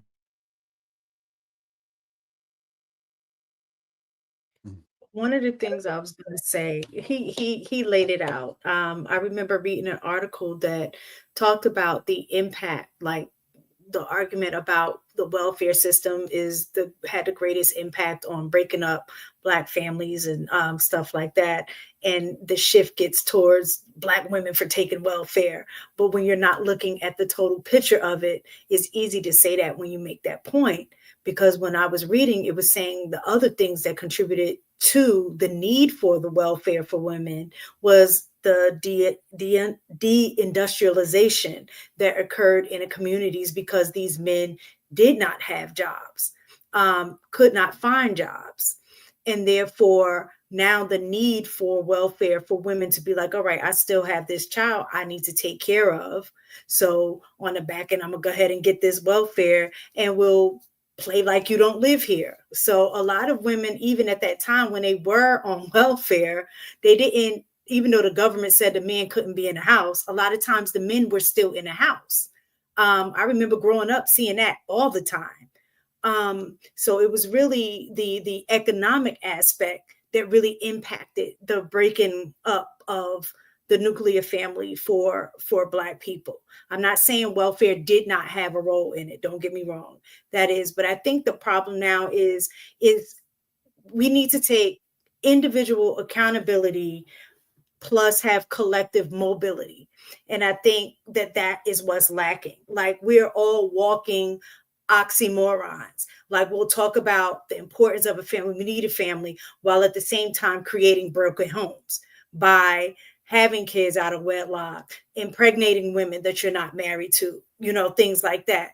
Or like men talking about, I can't tell the difference between the hoes because they all look alike or whatever. But while at the same time talking about the hoes, you're contributing to making hoes, right? And for women, the same thing. Like it's about, niggas ain't ish, they only want you for your body. They only want you, da-da-da. But, they don't want to marry you while at the same time being okay with being a side chick and walking around half naked. You know what I'm saying? Like all of these things, you can't say that you stand for something, but then your behavior don't reflect what you stand for. And then we're sitting there blaming each other for saying, well, men don't want to marry. And so I'll rather be the side chick, or men saying it ain't no good women while at the same time creating the women that they said that aren't good. It doesn't work like that. So it has to start with the individual. That's why it goes back to what I was saying about your own family. You have to identify what is important to you in your household and be a reflection of that. And that's not what is happening. You can't say, I want a great wife while at the same time being disrespectful to women.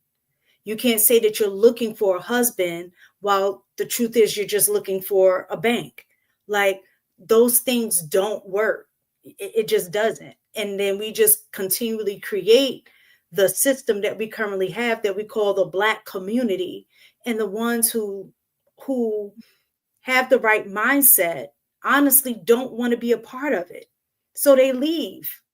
And then you just leave the same ones that are in that condition with that kind of mindset, perpetuating the same cycle over and over again. And then they go into the school systems because we see it.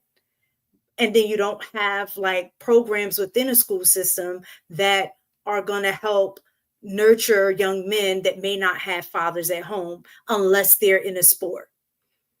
Not everybody's going to play a sport. So you don't have programs that are going to have boys learn how to be men. You don't have programs in the school, mentoring programs.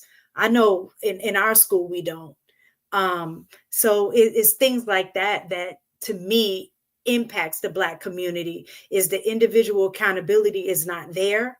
And then we are expecting people to have a collective mobility mindset when our values aren't even the same. It's a draining, vicious cycle, unfortunately. All right, let me get to these super chats. Cringe Kings 499, Black women marry the state. Black men get your IT certs, gym memberships, and your passports. Insania $1 says, Brittany, the percentage of Black men doing it around 20%. Just my 4 cents. 80% of Black men voted for Kamala. But what percentage of black men set out?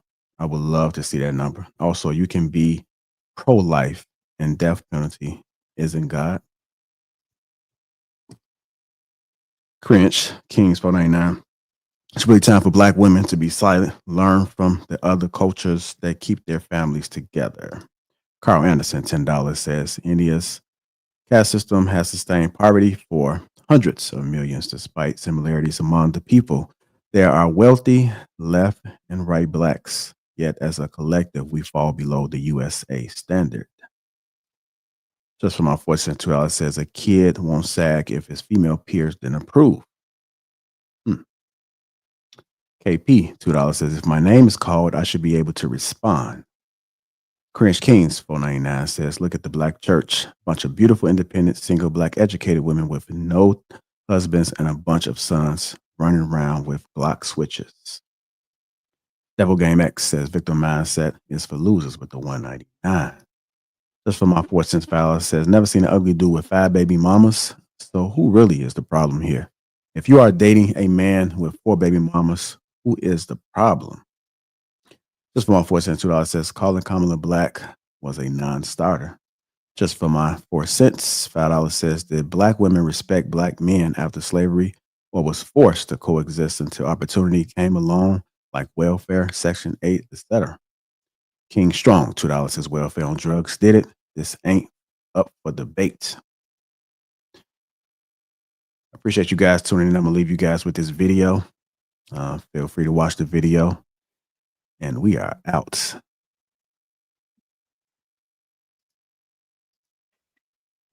Concede this election. I do not concede the fight that fueled this campaign.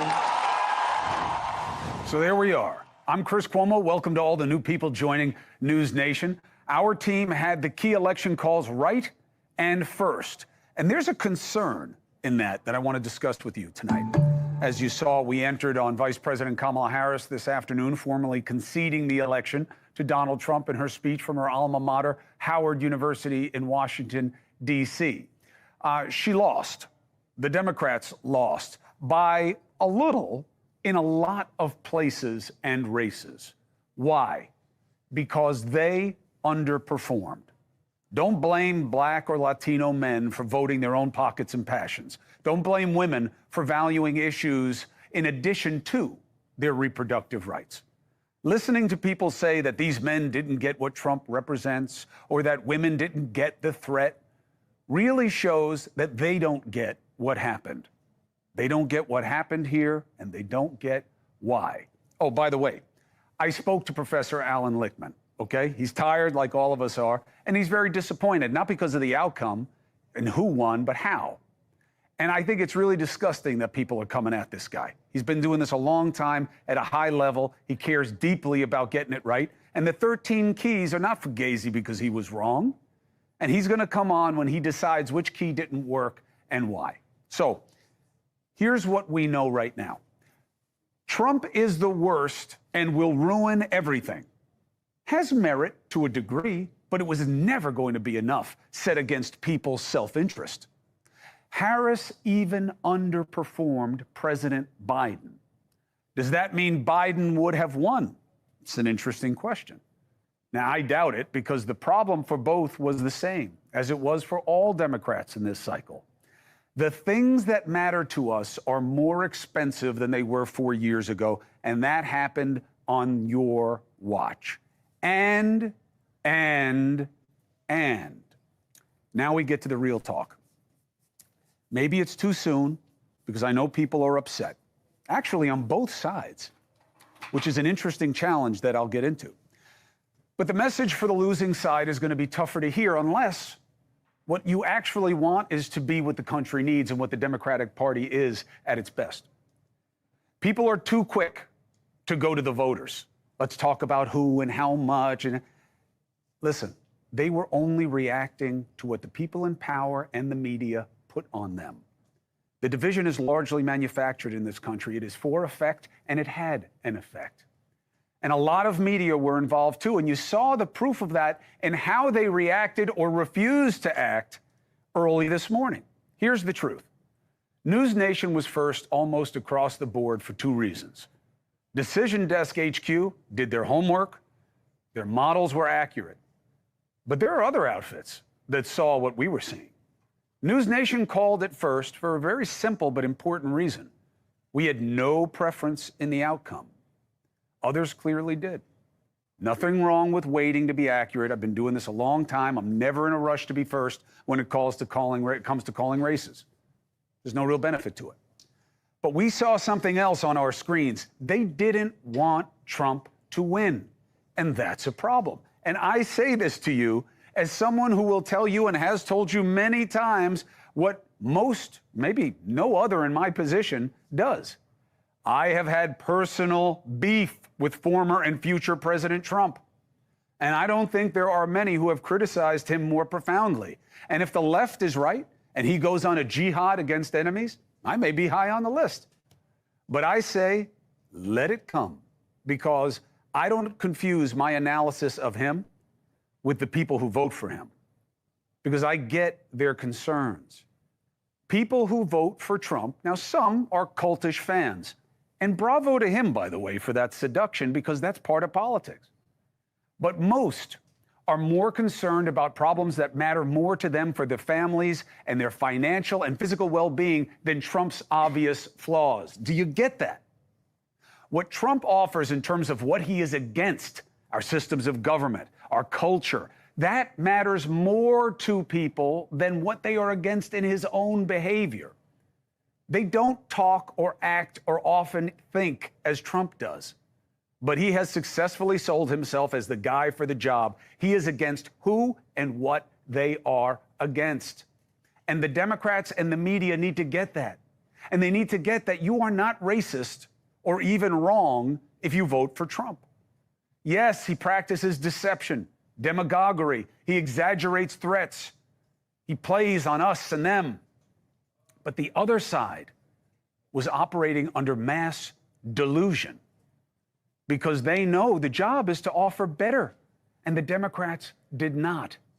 They really thought that Trump is a bad person, trumps anything in anyone's life. There are many who think being censored for being against what kids are taught in school or allowed in terms of identity, or hyper prosecutions, or even an apparent interest in allowing a porous border. And yes, all of these are seen as an extension of wokeism. What is that? Do they even know what that is? Here's what they think it is: radical liberalism that empowers the few over the many. Too many feel opinions are punished. And that is powerful. That is part of what the left and many in the media too easily condemned and colored as prejudice. And that's why you lost. America is fundamentally about protecting the little guy. It is how we started. But keeping the many from infringing on the rights of the few, which is noble, is not what the election was about. It was having the few control the interests of the many. Making life better for illegal entrants than legal residents is a problem.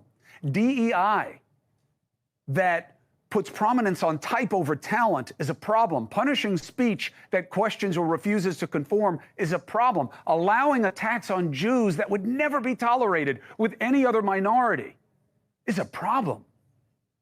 The left has birthed an entire cottage industry of podcasts for people who feed these frustrations. So while I respect the current concern, and I know what it's like to be in pain after a loss in a campaign, as a voter, as someone who has lost in public, I get that there is fear and there is pain and even panic, but I know the way through. Two questions. These are the two toughest questions to confront when it comes to change. So what, and now what? We know what happened last night. Parsing the numbers is masturbatory and a distraction to a certain extent from the question we don't want to deal with. Why? Why? Candidates matter. Harris wasn't a great one, but it was more than she could control on her own. Race, gender, yeah, it plays into it, explicitly or implicitly in America. But Bernie Sanders was right that the Democratic Party traded constantly talking about being for working families and how? For being against Trump. Trump sucks has a lot of appeal, but not as much as people's own interests, economically and in terms of feeling safe. And yes, seen, especially when you tell them that what they think matters makes them the problem. When all they want is to be seen and not judged. Sound woke? Well, ironically, the Democrats didn't do what they want done by others. In politics, if you tell people they are wrong to feel the way they feel, you lose. If you tell people they are wrong to feel the way they feel, you lose. You have to meet the majority where they are on what matters. The key is to give ideas that change feelings. So we can see why this happened, and now the only question is, what are you going to do about it? Democrats get a little bit of a break as the out party, even if they win the House.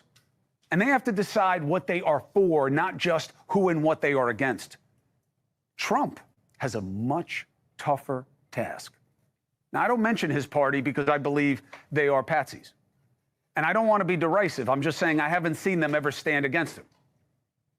Winning a grievance election is the easy part. And I give him credit for what he has overcome personally and politically. Few could.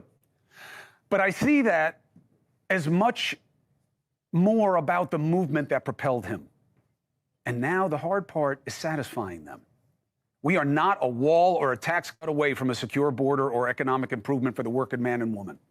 Policy matters. Posture as president matters even more. Trump struggled to say the perfunctory things about unity and moving forward together because that's not what he's about.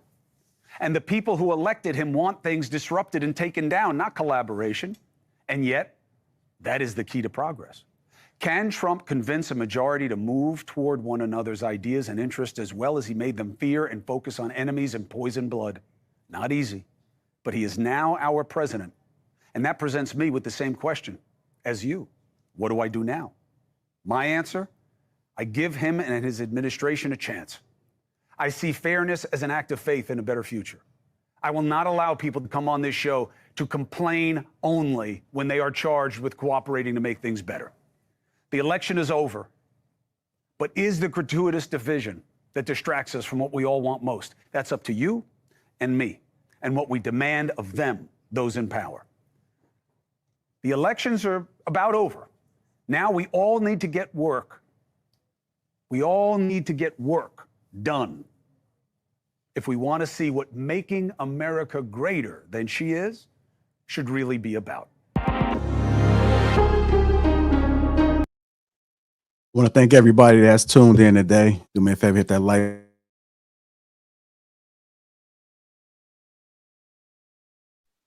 You muted. Oh, thank you very much. I want to thank everybody that has tuned in today on this Sunday. Make sure you guys hit the like button. Also, make sure you subscribe to the channel. And if you guys are catching this on the replay, hit the like button as well. I want to thank the panel for their perspectives today. You guys enjoy your Sunday. We are out.